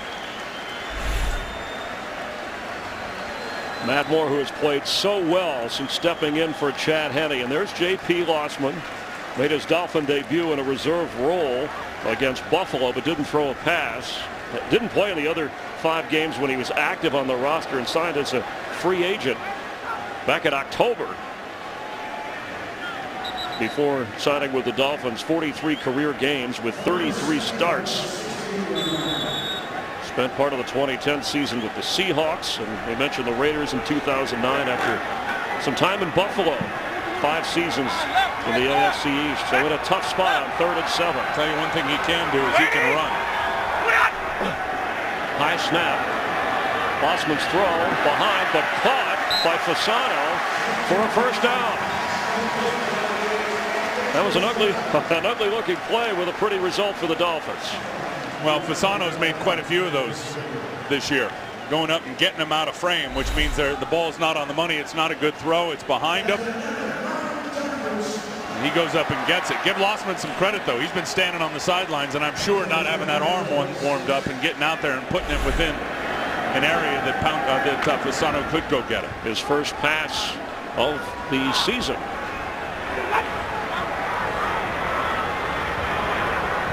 Lady! Reggie Bush cuts to the outside.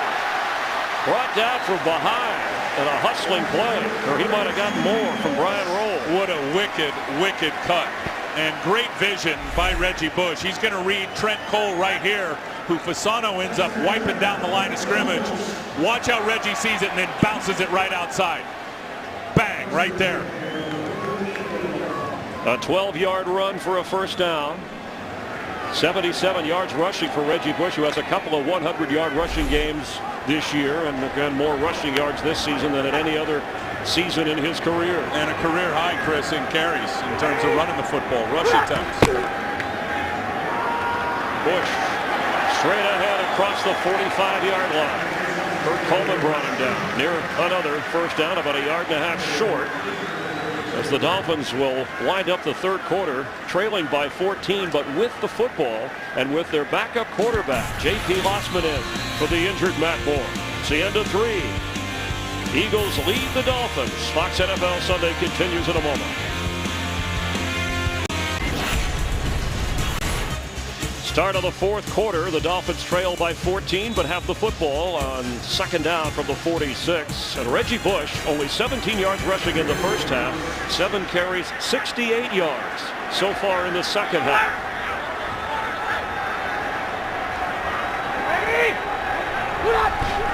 J.P. Lossman, it's batted incomplete. Matt Moore checked that is in for J.P. Lossman. He came in after the break as Darryl Tapp got his hands up and knocked the pass away.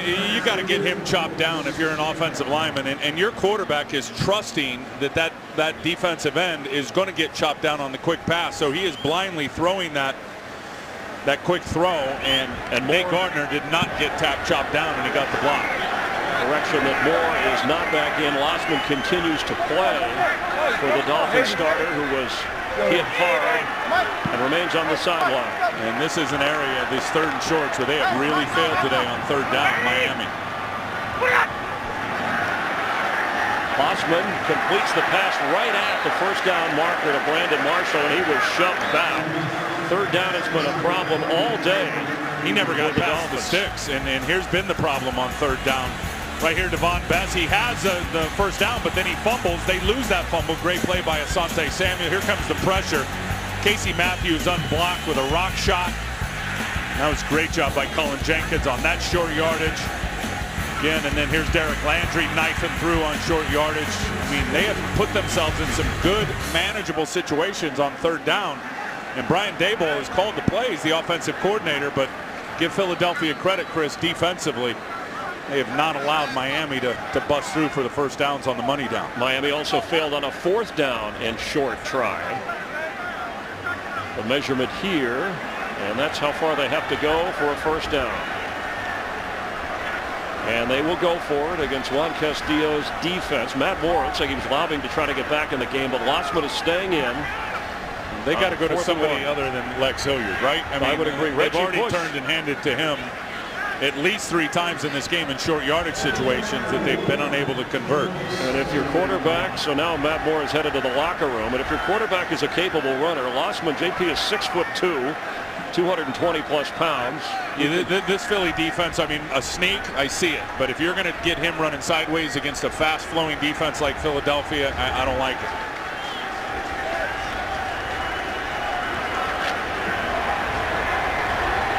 Yeah, they're going to spread him out by formation and turn and hand it to Reggie Bush. Fourth down. Brandon Marshall on the right. Hartline is on the left. And you can see Philadelphia's got everybody in the box to defend the run.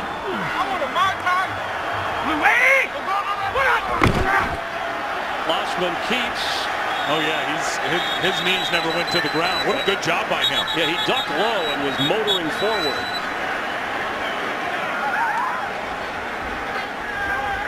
The lines on the field are just kind of a gauge. The officials will use the chains officially if it's that close to measure. Boy, Reggie is animated. Look at Reggie Bush down there. Oh, that's a bad spot based on what I saw from up here and the way Lossman was just pile driving through low.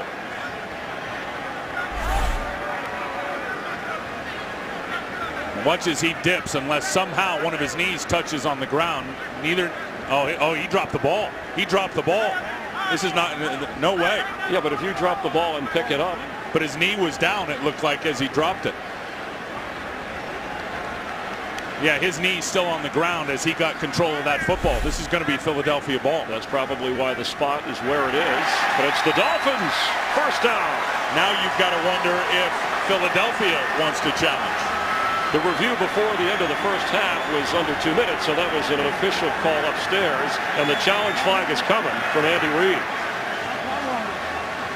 And I don't blame him. But how can you tell from the video? It's so difficult. He was still trying to corral the football when his knee was already on the ground. I think Andy Reid is going to win this challenge. Well, it's a big one, so why not? J.P. Lossman pressed into duty, signed in October, added to this Dolphin team. Philadelphia's challenged the ruling on the field of forward progress relative to a first down. Keeps on an important fourth down to try to keep the Dolphin hopes alive of rallying from a 14-point deficit. It's under review. This game is sponsored by Nissan. Innovation for today, innovation for tomorrow, innovation for all. By Nationwide Insurance. Nationwide is on your side. And by Sprint. All football, no limits. Only from Sprint. Ruling on the field is first down Dolphins, challenged by Andy Reid. Let's bring in Mike Pereira, our Fox Rules analyst, and get his view as the officials check this out. Mike? Hey, Tim got right on this thing as soon as you saw the ball was loose. He then does recover with the knee on the ground, but can you really see that he was touched when he then moved forward after that? So, I hate these little dives into the middle and plunges up the middle because it's so hard actually to come up with anything definitively. And, in the mode where we are now, I like the ruling on the field stands things here, just stands here too, because you just can't see for sure whether he is touched at that moment. Mike, they do have the ability in the review box up here to stop it, right, to see if there is any green jersey that's touching Lossman as he drops it and then now recovers it there, the knee's down. But you can't tell. It looked like Trent Cole from behind, and they could jog it and stop it, right, Mike, to see if Trent Cole's actually touching him at that point. Looked like you saw Trent Cole there with his arm on his back. Exactly. Which again, if they stop it at that point, these are so tough. He's on but you watch there, Clearly Trent Cole's on his back there, so you would look at that now and think that you have enough to reverse that and put him down, because I do believe the knee is down. That was the most definitive shot there of him being touched. That's right. And Ron Winter has taken a look and is trotting out to announce the call. After review, the quarterback muffed the snap. He repossessed the ball with two knees on the ground, was touched down by number 58 of the defense. He is short of the line to gain. The ball is dead at the 47-yard line. It's 1st and 10, Philadelphia. Philadelphia is not charged with a timeout. A terrific challenge. Thank you, Mike Pereira and Tim Ryan, pointing out Trent Cole's arm on the spot. And that spot turns it over to the Philadelphia Eagles with 14:19 to play in the fourth quarter. Thank you, Mike Pereira. You're awesome, bro. And so is the Eagle defense. And the Dolphins have to do something about short yardage, because that has cost them in this game. Well, I just don't know how you don't turn and hand it to Reggie Bush, who has been slamming it up inside. Especially they were able to spread him out by formation. Turn and give it to Reggie, who's had a big second half. J.P. Lossman fumbled the snap. He hasn't been in games that often, and we got word from the Dolphins sideline, Matt Moore shaken up. Unquestionable return for the Dolphins quarterback, who was starting his 9th consecutive game, most in his NFL career. And Michael Vick back for the first time in 3 games. Now what you want up 2 touchdowns is for this zone running scheme that Howard Mudd loves, and your big-time rushing attack to be able to take over and chew up this clock.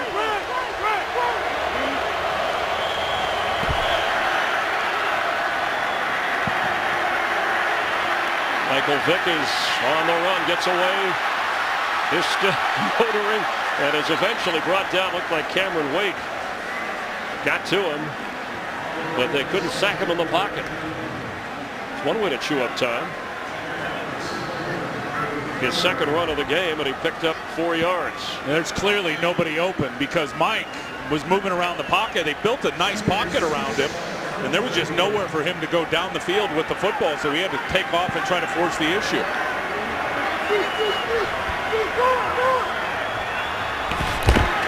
McCoy, his 18th carry, pushed back, trying to find room. And Carlos Dansby would not let him get away. It'll be third down. Well, good job by Dansby. 58, he's all the way over here, but because it's such a long developing play with McCoy getting shut down right there, it's Dansby that starts it, and now Dansby's going to be the one that finishes it. Perfect. 5-yard loss, third and 11.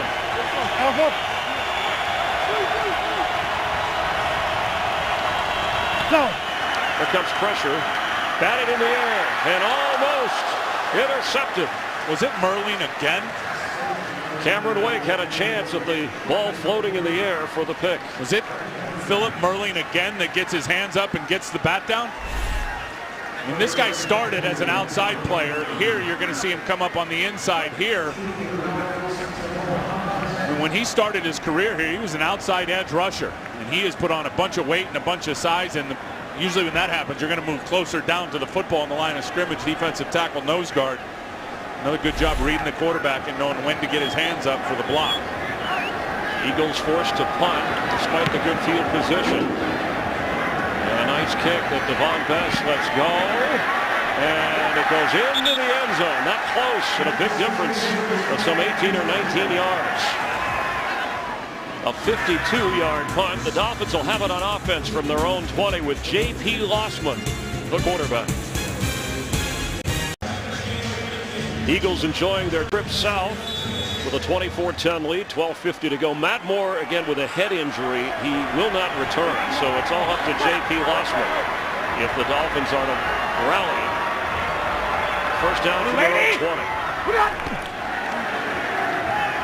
Pressure coming, and he goes down. The Eagle defense with another sack, their fifth of the game. You just wondered when no Jake Long was going to show up and rear its ugly head for the Miami Dolphins, and there we just saw with Trent Cole just blazing around the corner of Nate Gardner. And also Vernon Carey went out. He's come in some short yardage, but for the most part has been out with John Jerry again in his spot at right guard. So two starters on the line out, and the Eagle defense taking advantage. Reggie Bush checks in.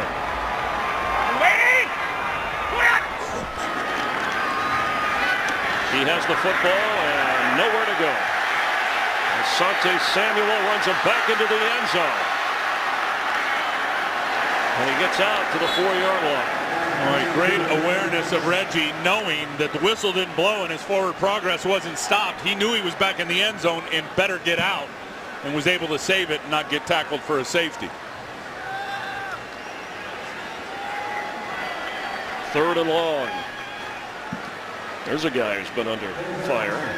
Well, he's been on fire today. Juan Castillo's defense have really played their hearts out in some critical situations, in particular the short yardage situations. After a loss of 9.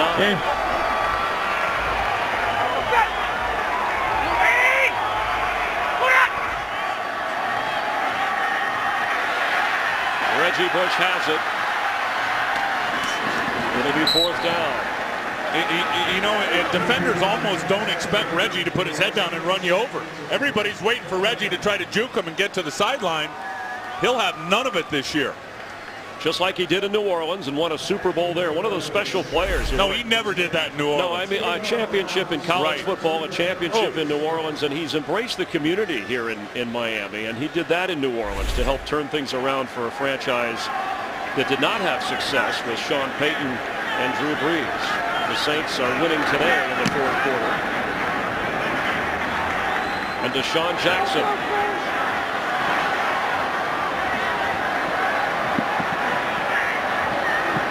He's brought down at the 31-yard line of Philadelphia. 10:35 to go in the fourth quarter. The Eagles, with faint playoff hopes, they're still alive. This game is sponsored by UPS. Let UPS put the power of logistics to work for you. The Eagles with a 14-point lead and the football. 10:35 to go. If Philadelphia wins out, the Giants go 2-2 and the Cowboys go 1-3 the rest of the way, and they play later tonight. Then the Eagles, through tiebreakers, if other things happen, would win the NFC East. It was talked about this week, not a lot by the coaches. But some of the Eagle players said it has to start with a win here. He's walking. LeSean McCoy. He'll lose yards. And a late flag.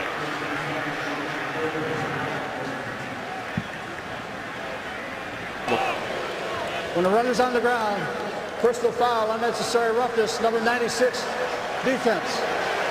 Elbow to the ribs of the on the ground. 15 yards, first down. Paul Soliai called for the penalty, and the wheels are starting to come off for the Dolphins. Yeah, no piling on, no splashing. Here's 96, Paul Soliai, and McCoy's already down, and he's going to drop about 355 right on him with a elbow to the back of the ribs. McCoy only weighs about 200 pounds. LeSean did have 2 touchdowns in the first half, and that penalty sets up the Eagles at the 43 and first down. You got to figure you just keep handing it to LeSean McCoy, and he's eventually going to pop a big one. Vick sets up to throw instead, and to Deshaun Jackson. Looked like it bounced. Mike Vick never set his feet. I mean, he just threw that off his back foot, and he skipped it into Deshaun Jackson. It was good blitz pickup, though, by LeSean McCoy. And up 14, I don't want to say play it safe for Philadelphia because they love to spread you out and throw the football, but already Chris being sacked 4 times in this game, and the ability of the Miami Dolphins, who will be looking for a turnover to send pressure and get all over your quarterback. You may want to think about protecting Mike Vick a little bit here and just letting LeSean McCoy handle it for you. What do you got?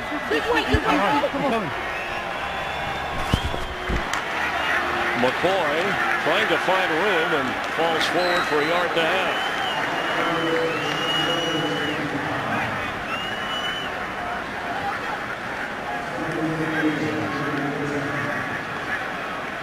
The Dolphin defense has dug in since the Deshaun Jackson touchdown.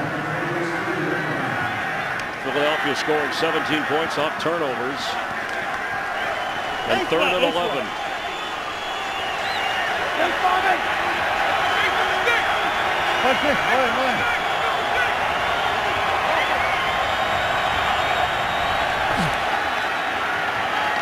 Vick sets up to throw. Incomplete. There was pressure from Jason Taylor, and the Eagles are forced to punt. Yeah, and that's what you don't want is Mike Vick in a 14-point game with third and long situations getting pounced on by a couple of defensive linemen. Tell you what was interesting too, coming into the game today, Philadelphia, they'd only given up 21 sacks. I mean, protection had not been a major problem. I know Vick had gotten hit a lot, but the sack numbers are way down in terms of what people have done to their offense. Henry's boots. Devon Best, fair catch at the 8-yard line. You get the impression with J.P. Lossman in for Matt Moore that the Dolphin offense has to go somewhere for some results. Howard Budd working with that offensive line. It's been a tough go today. you wave the sheet at him 3 times and then you throw it out. Be careful with that cane of his. On first down, Lossman in the end zone. There's a flag and he goes down. Yeah, and this is going to be a hold, so either way it's a safety. And yeah, the Eagles are signaling safety. Unless it's illegal hands to the face by a Philadelphia Eagle. And Philip Hunt got to J.P. Lossman.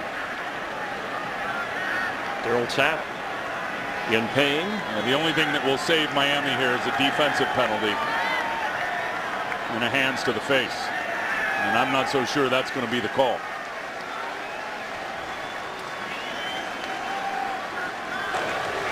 The result of the play is a safety.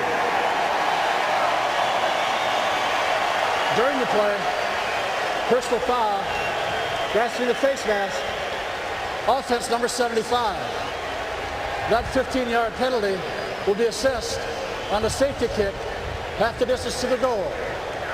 Nate Garner called for the penalty. He came in for Jake Long. Remember, Vernon Carey is out. Matt Moore. So 3 starters on the Miami offense out of this game. Yeah, and the Philadelphia Eagles have made it pay for it. And look at that, is just pure power rush by Tapp over there on Nate Gardner. And then here's the other side with Philip Hunt on Mark Colombo. And those defensive ends playing from those wide alignments, J.P. Lossman's had no chance since he's come in.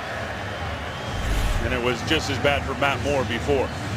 Darryl Tapp getting some attention from the medical staff, and the 2-point safety makes it a 26-10 Eagle advantage. This defense, I mean, completely different playing with the lead and Juan Castillo's group. I mean, they're undersized, they're quick, they're going to out-quick you, and when they know they're rushing the passer, unless you just keep 7 guys in to protect and try to double-team those ends, they're going to get to your quarterback. That's the 6th sack of the game for the Eagles. Their last safety, by the way, 2009, when Cadillac Williams was tackled in the end zone by Darren Howard.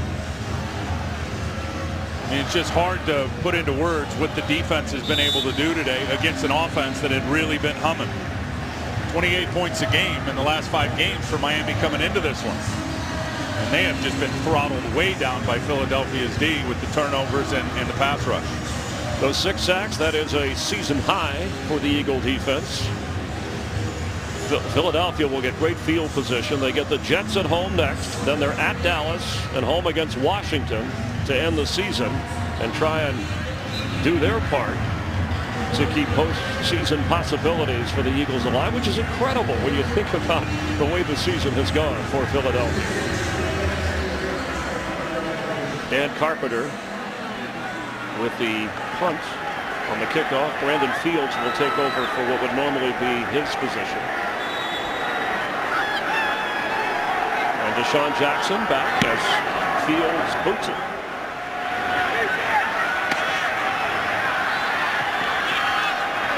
Deshaun Jackson running across the 25-yard line. The Eagles will take over on offense with just under 9 minutes to play. On Friday, January 6th, one of the most anticipated bowl games of the season.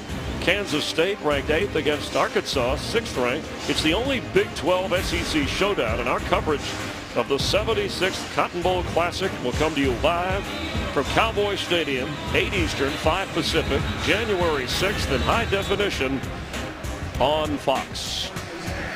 And the Dolphin miscues today. 2 fumbles lost, the safety, 5 sacks. Their defense has played well. You could add another sack most recently, so that should be 6 sacks. As McCoy carries. This may be the best game I've ever seen Philip Merlin play for the Miami Dolphins.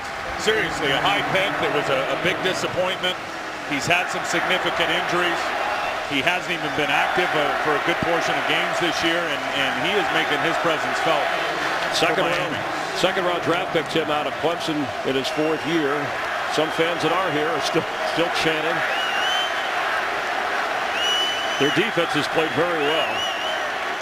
And I think the Eagle defense, one of the better games I've seen them play in a long time. It's the best game I've seen their defense play this year.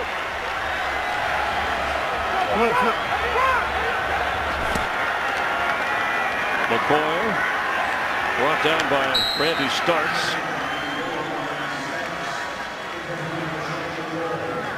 It'll be 3rd down.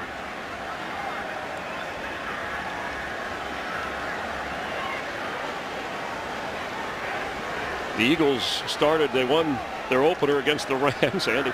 Then they lost 4 in a row.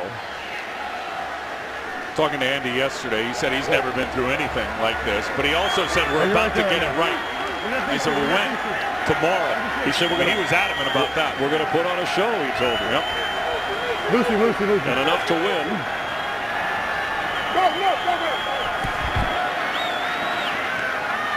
Deshaun Jackson has it, and it'll be 4th down. But after they had lost those 4 in a row, they beat, and these will be important through the tiebreaker. They beat Washington and Dallas in back-to-back games in their division before that loss to Chicago and then Arizona when Michael Vick got hurt. Well, 3-1 in the division, it speaks for itself, and you said it. I mean, and now they're going to need help. They're going to need to win out. We've shown it a few times today. They're going to need to win out, and they're going to need some help for Dallas to go 1-3 and the Giants to go 2-2, and they'll win the division at 8-8. It's incredible. The NFC playoff picture as the Dolphins use one of their 3 timeouts, so they will have 2 remaining. 2 teams have already clinched their division, and that's Green Bay. They play later today. By the way, the perfect season, we'll get you Don Shula's comments on that.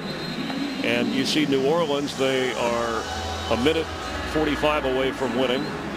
And then that Dallas NFC East Giants battle they play tonight. Who knows what's going to happen there? Do you see what Atlanta's doing in that comeback against Carolina? Are you kidding me? They're up 31-23 with 2 minutes to go. And how about this? You know, Michael Vick was saying this week that, you know, leadership, we use the term with the quarterback position, but when he's out injured, that also affects the kind of leader he can be. And look, bottom line is this. His offensive line has not had a good day with protecting him or opening running lanes for LaShawn McCoy. And Reggie Bush checks back in, trying to make something happen for the Dolphins. He lets it go. And that's a tough break because it'll go inside the 15-yard line. 26-10 with just over 7 minutes to go. Well, the Eagles, you know, the question is, you are what your record is. Do they look like a playoff team to you? You've watched them through the year. I'll tell you one thing. Their offensive line doesn't look like a playoff offensive line today. Defensively, they're having a whale of a football game. They do control their own destiny. They've got all their weapons back. They can get hot in a hiccup. They're a good football team. And I know everyone talks about them being young and all that. Forget it. It's about ball security. It's about ball control in terms of keeping the football and not having the turnovers. And we know they were worse in the league coming into this game today, and they've had a few today as well. And when they're healthy, their offense obviously can play with anybody. As the handoff straight up the middle to Reggie Bush. They control their own destiny to a point. They still need... Well, they need help. Yeah, because if the Giants or Dallas win out one of those teams, although they all play each other, which increases the possibility that you can have that scenario. But you know what? If you win out and controlling your own destiny in terms of the perception, because if this team wins out, I'm telling you, it takes all the heat off of Andy Reid and Juan Castillo and the rest of them. Lossman goes down at the 15. Here comes a flag. That's another sack. Trent Cole got in for what would be the 7th, unless this penalty negates that, by Philadelphia. And I'll say the same thing I said about Tony Sparano earlier with Andy Reid. Personal foul, contact to the knees of the quarterback, defense number 58, 15-yard penalty, first down. All right, so it is on Trent Cole, no sack. Yeah, and they're just licking their chops. But I'll say the same thing about Andy Reid as I said about Tony Sparano. I mean, you look around the NFL and tell me where you're going to find a better leader. There's Trent Cole, who's fallen down, and that's a good call. A better leader in terms of a head figure that knows how to coach coaches and knows how to coach players than Andy Reid in terms of coordinators. You're not going to find him.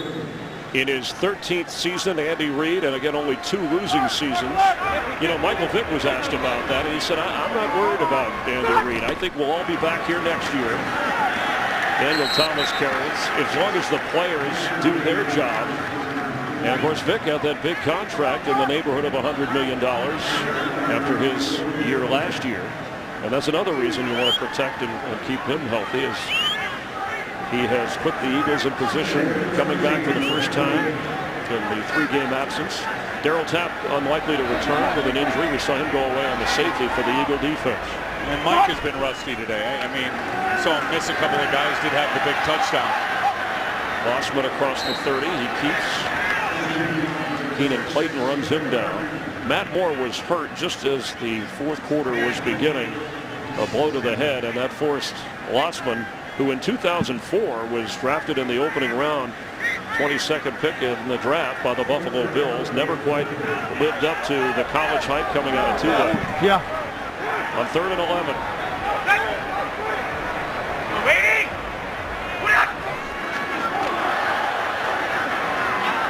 For Fasano, who hangs on at the 45 of the Eagles. A high snap, an awkward play, but a good result for the Dolphins. And made the quarterback look good there, did Fasano, just sneaking around Clayton, who was in great coverage. But Anthony never took his eyes off the ball. And watch this right from his perspective, the middle of the field. Watch him slip around Clayton right there and reach out and get him. A gain of 25. There's a flag down in the backfield as Hartline makes his first catch of the game. I think they're going to get a hit on Yoselio Hansen for planting his helmet on the side of the helmet of Matt Moore is what it looked like. Lossman, you mean? Personal foul, roughing the passer. Defense number 21. Contact at the head of the quarterback. Half the distance to the goal. That is the right call. And so, Tim, that'll, after the gain of 24, they'll tack on more yardage after the penalty. And you could see Hansen here coming on a blitz, and he's just going to leap and just put his face mask right through the ear hole of J.P. Lossman. That was an easy call. And then here's the catch. Nice comeback, good adjustment. J.P. Lossman throwing the back shoulder fade and a good adjustment. That one's hard to stop now for corners. It was good coverage, but the throw and then the adjustment by Hartline made it possible for him to get the catch. That's why the NFL is great theater. When J.P. Lossman, when the day began, he had no idea that he would be called upon to try and rally the team against the Eagles. On 1st and 10. The throw is high and incomplete. Marshall was open at the 5.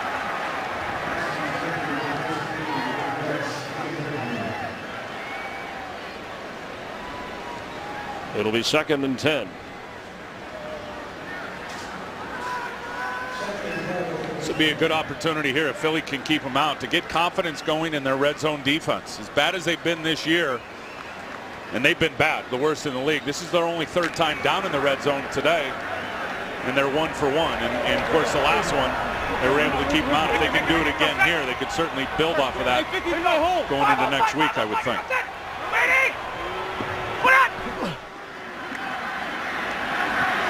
Incomplete. There's a flag down at the 20. They're going to probably get Hunt for coming low on the quarterback trying to turn the corner. Either that or a hold on the left tackle. We'll see.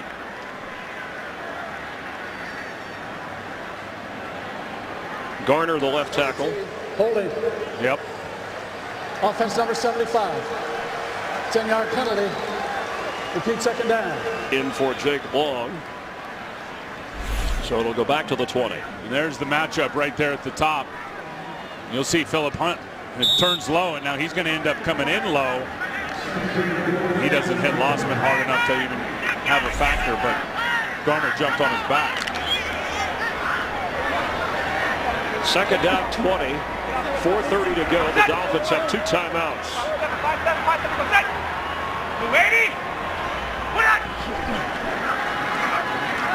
He waited, he's throwing, he's open. Brandon Marshall could not hold on. And a nice late defensive recovery over there by Nate Allen.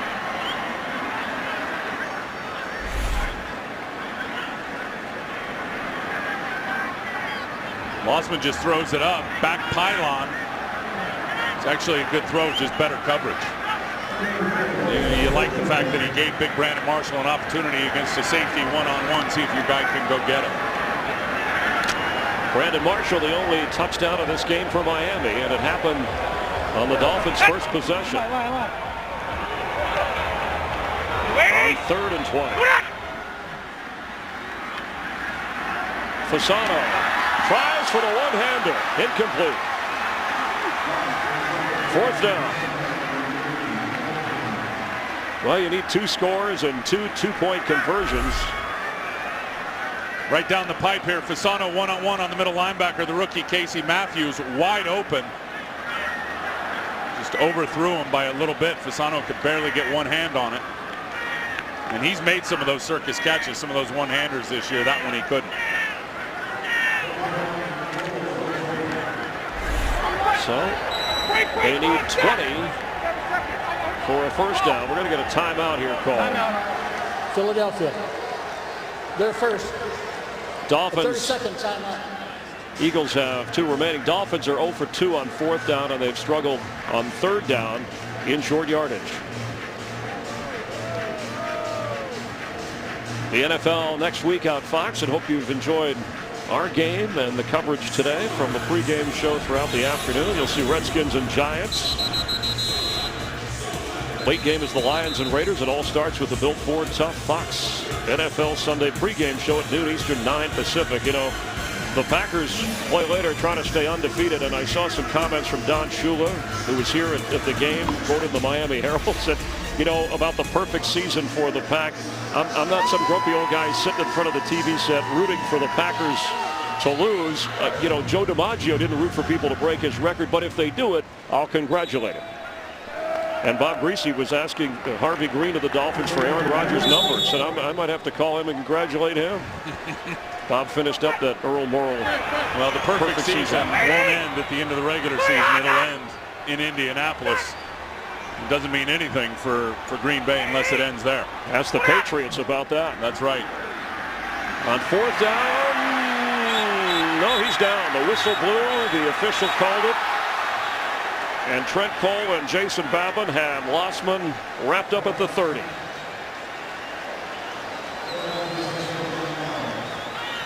We've had a few of those Sunday afternoon meetings at the quarterback, both of those defensive ends today. And take a listen for the whistle, and then you'll be able to understand why they called him down.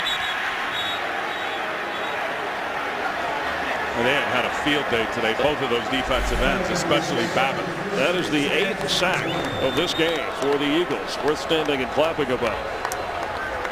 And you know who loves it more than anybody? Jim Washburn, their defensive line coach, standing over on the sideline. Tony Sperano frustrated with injuries on the offensive line. His team had been playing so well, and then of course Matt Moore with a head injury, and J.P. Lossman thrown into the fire against a fired-up Philadelphia defense. McCoy has carried 22 times, and he gets the carry again. And a healthy run out across the 37-yard line. Under 4 minutes to go. 80-plus yards rushing for LaShawn McCoy in today's game. Look, the defense for Miami is not the reason why they're going to walk away with an L in this game. And 26 points, that's tough to swallow. 2 of those came on a safety. But they played pretty darn good defense when you talk about their ability to shut down a potent running attack. And they've got pressure all over Mike Vick, and they've been good on third down.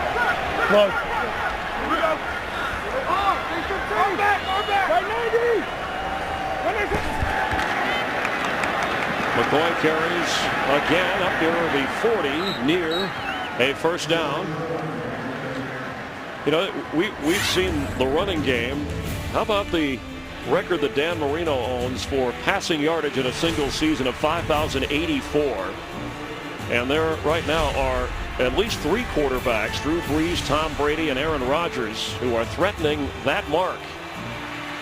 Brees already through 12 games hit the 4,000 mark. The Saints won again today. That's a record. You talk about records that may fall. That may fall by a quarterback or 2 this season. Incredible. You know, you talk about the 4,000-yard threshold. Those are coming certainly a lot more frequent than they ever did before in this league that's become a passing league. McCoy gets the first down and stays in bounds.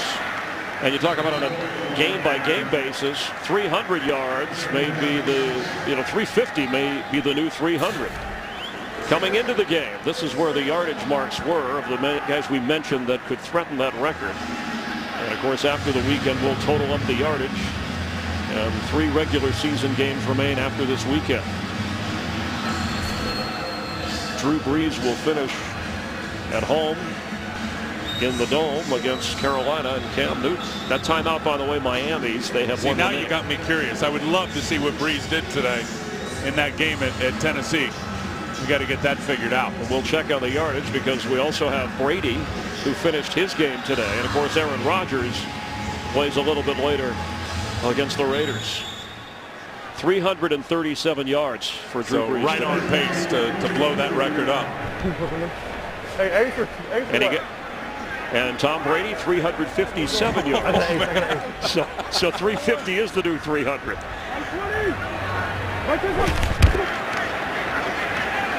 McCoy spins the other way and did a lot to get a little. And what Andy Reid said, he's a make-you-miss back rather than a break tackles back. But some people, in fact, it was Jason Taylor who talked about McCoy and said he has a little Barry Sanders in him. And McCoy said, no, he's my favorite runner all time. Barry Sanders was my idol, but I'm a different body type. They're totally different. And Barry was, in terms of body type, from the waist down, he was so thick in his legs and his lower body. Maybe the start and stop side cut and just having guys grasp at air is maybe, that would be the comparison. But in terms of the complete running style and the way they look, and I'm not buying that one at all. And it was good to hear McCoy say he wasn't either. 26 carries. Wanted to correct the yardage totals. Only 44 yards for McCoy in this game today. He does have the 2 touchdowns, and those yards have been tough because of that Dolphin defense, and as you pointed out, Tim, the offensive line. Well, and another thing with McCoy is because of the pass rush, they've limited him as a receiver today.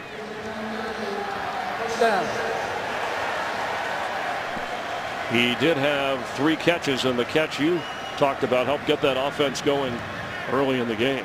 Well, that was the big one, but that's a guy that had 78 catches last year, had 42 coming into the game today, and as he told us, he thought that's why they drafted him, was because of his receiving skills.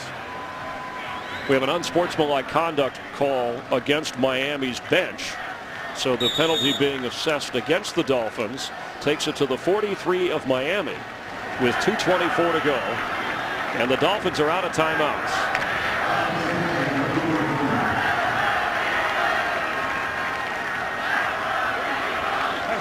Good, 5-8.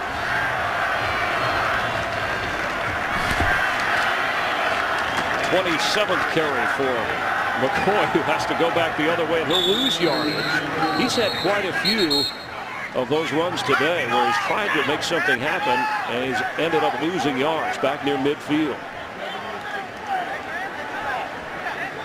It's the 2-minute warning, seconds away, and the Eagles, with a 26-10 lead, are that far away from their 5th win of the year. Today's game is sponsored by AT&T. Get it faster with 4G. Rethink. We're talking about the great Hall of Famer Dan Marino and those numbers he put up for the Dolphins. This is including what Drew Brees and Tom Brady did in today's games that they played. Aaron Rodgers has yet to play. It's a little bit later, so you can see that game has just started. So even just 250 a game for Brees in the next 3 is going to do it. And that's rather a bad impressive day for him. And notice all 3 of those quarterbacks postseason bound and maybe Super Bowl. Frustrating day for Reggie Bush, who had 90 yards, much of that in the second half, and for LaShawn McCoy, a couple of touchdowns, battling for every inch. Ronnie Brown has checked in for the Eagles, the one-time Dolphin. I'm going with you. He gets the carry, pushing inside the 45. You know, for the Eagles, Michael Vick back. He said a little rusty. They had Jeremy Maclin back for at least part of the game. Dominic Rodgers-Cromartie back playing in the secondary. You know, you get out of here with a win and you start to get your key people. It's a good feeling if you're an Eagle. It's absolutely a good feeling, and the best feeling is it's got to be for Juan Castillo. You know, I mean, say what you want about the offense and the weapons, and you know, a little choppy in terms of up and down. They did have the nice big throw to Deshaun Jackson for a touchdown. But defense is the big story today, clearly, for the Philadelphia Eagles, and they have put the hammer down on Miami, who were pretty red hot coming into this game, scoring 28 a game. This is Ronnie Brown. He wants to stay inbounds. Dolphins will next play the Buffalo Bills, and then they go to New England and the Jets as we have a flag down.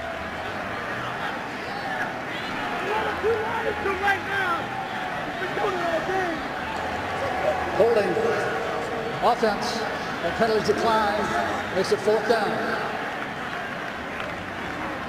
Our producer today, Mike Burks, Director Tom Yohe, Associate Director Brian Biederman, the broadcast associate Matt Saldana, Kevin McCloskey, as always. Quick as our audio engineer on the switches. Buzz Swing on camera, John Safchinsky, we call him Saf. All the camera and technical crew headed by Frank Phillips, our tech director Tom Maslak. Stage manager John Branco, a Florida TV veteran back from the Wometco days. Our red hat Jay Cohen, another Floridian down on the field. Up in the booth here, Emmett McGuire, James Petralka helping us with spotting and stats. And our thanks to Harvey Green of the Dolphins and Derek Boyko of the Eagles for their cooperation and getting ready for the game today with the teams. And the punt by Henry goes through the end zone. Harvey Green, one of the few public relations directors who sends you a letter with the information thanking you for coming to the game. Nobody more thorough than old Harvey Green. We appreciate that. So here's what's remaining for the Eagles. They did what they had to do today, Tim. Can they win those 3? I think they can. I mean, obviously at Dallas will be an issue. Washington, certainly that one. The Jets played big today, but you bet they can. their defense plays like they did today and their offense finds a way to get back on track with those weapons and shaking the rust off, you bet they can. They crushed the Cowboys in the earlier meeting. And they would need help. Again, the Cowboys would have to go 1-3. Eagles could be a part of that. And the Giants would have to go 2-2. And they play tonight, the Giants and Cowboys. And that's Schlossman going down again. Trent Cole with another one. They might put their second Dolphin quarterback out of the game. That's 9 sacks for the Eagles. Again, how many times have I said it today? With this team, with the lead, with how they're built defensively, and I said they'll remind you of the Indianapolis Colts with those 2 defensive ends. I mean, you got no chance out there on Trent Cole. Nate Gardner, I mean, it's been a turnstile today since Jake Long went out. Trent Cole, people forget, he's one of the most productive pass rushers in the NFL over the last 5 or 6 seasons. He's right there tracking with Jared Allen and DeMarcus Ware. When this team's playing with a lead and their ears are pinned back, can't stop them. And Reggie Bush, who has been the heart and soul of this offense, carries, and that should do it. The Dolphins will plan on drafting a quarterback next year and try and build on some of the positives as they will fall to 4-9, and the Eagles will go to 5-8. 26-10, the final. Philadelphia over the Miami Dolphins here in South Florida. The Eagles NFC East Division title hopes still alive. We'll have more in a moment.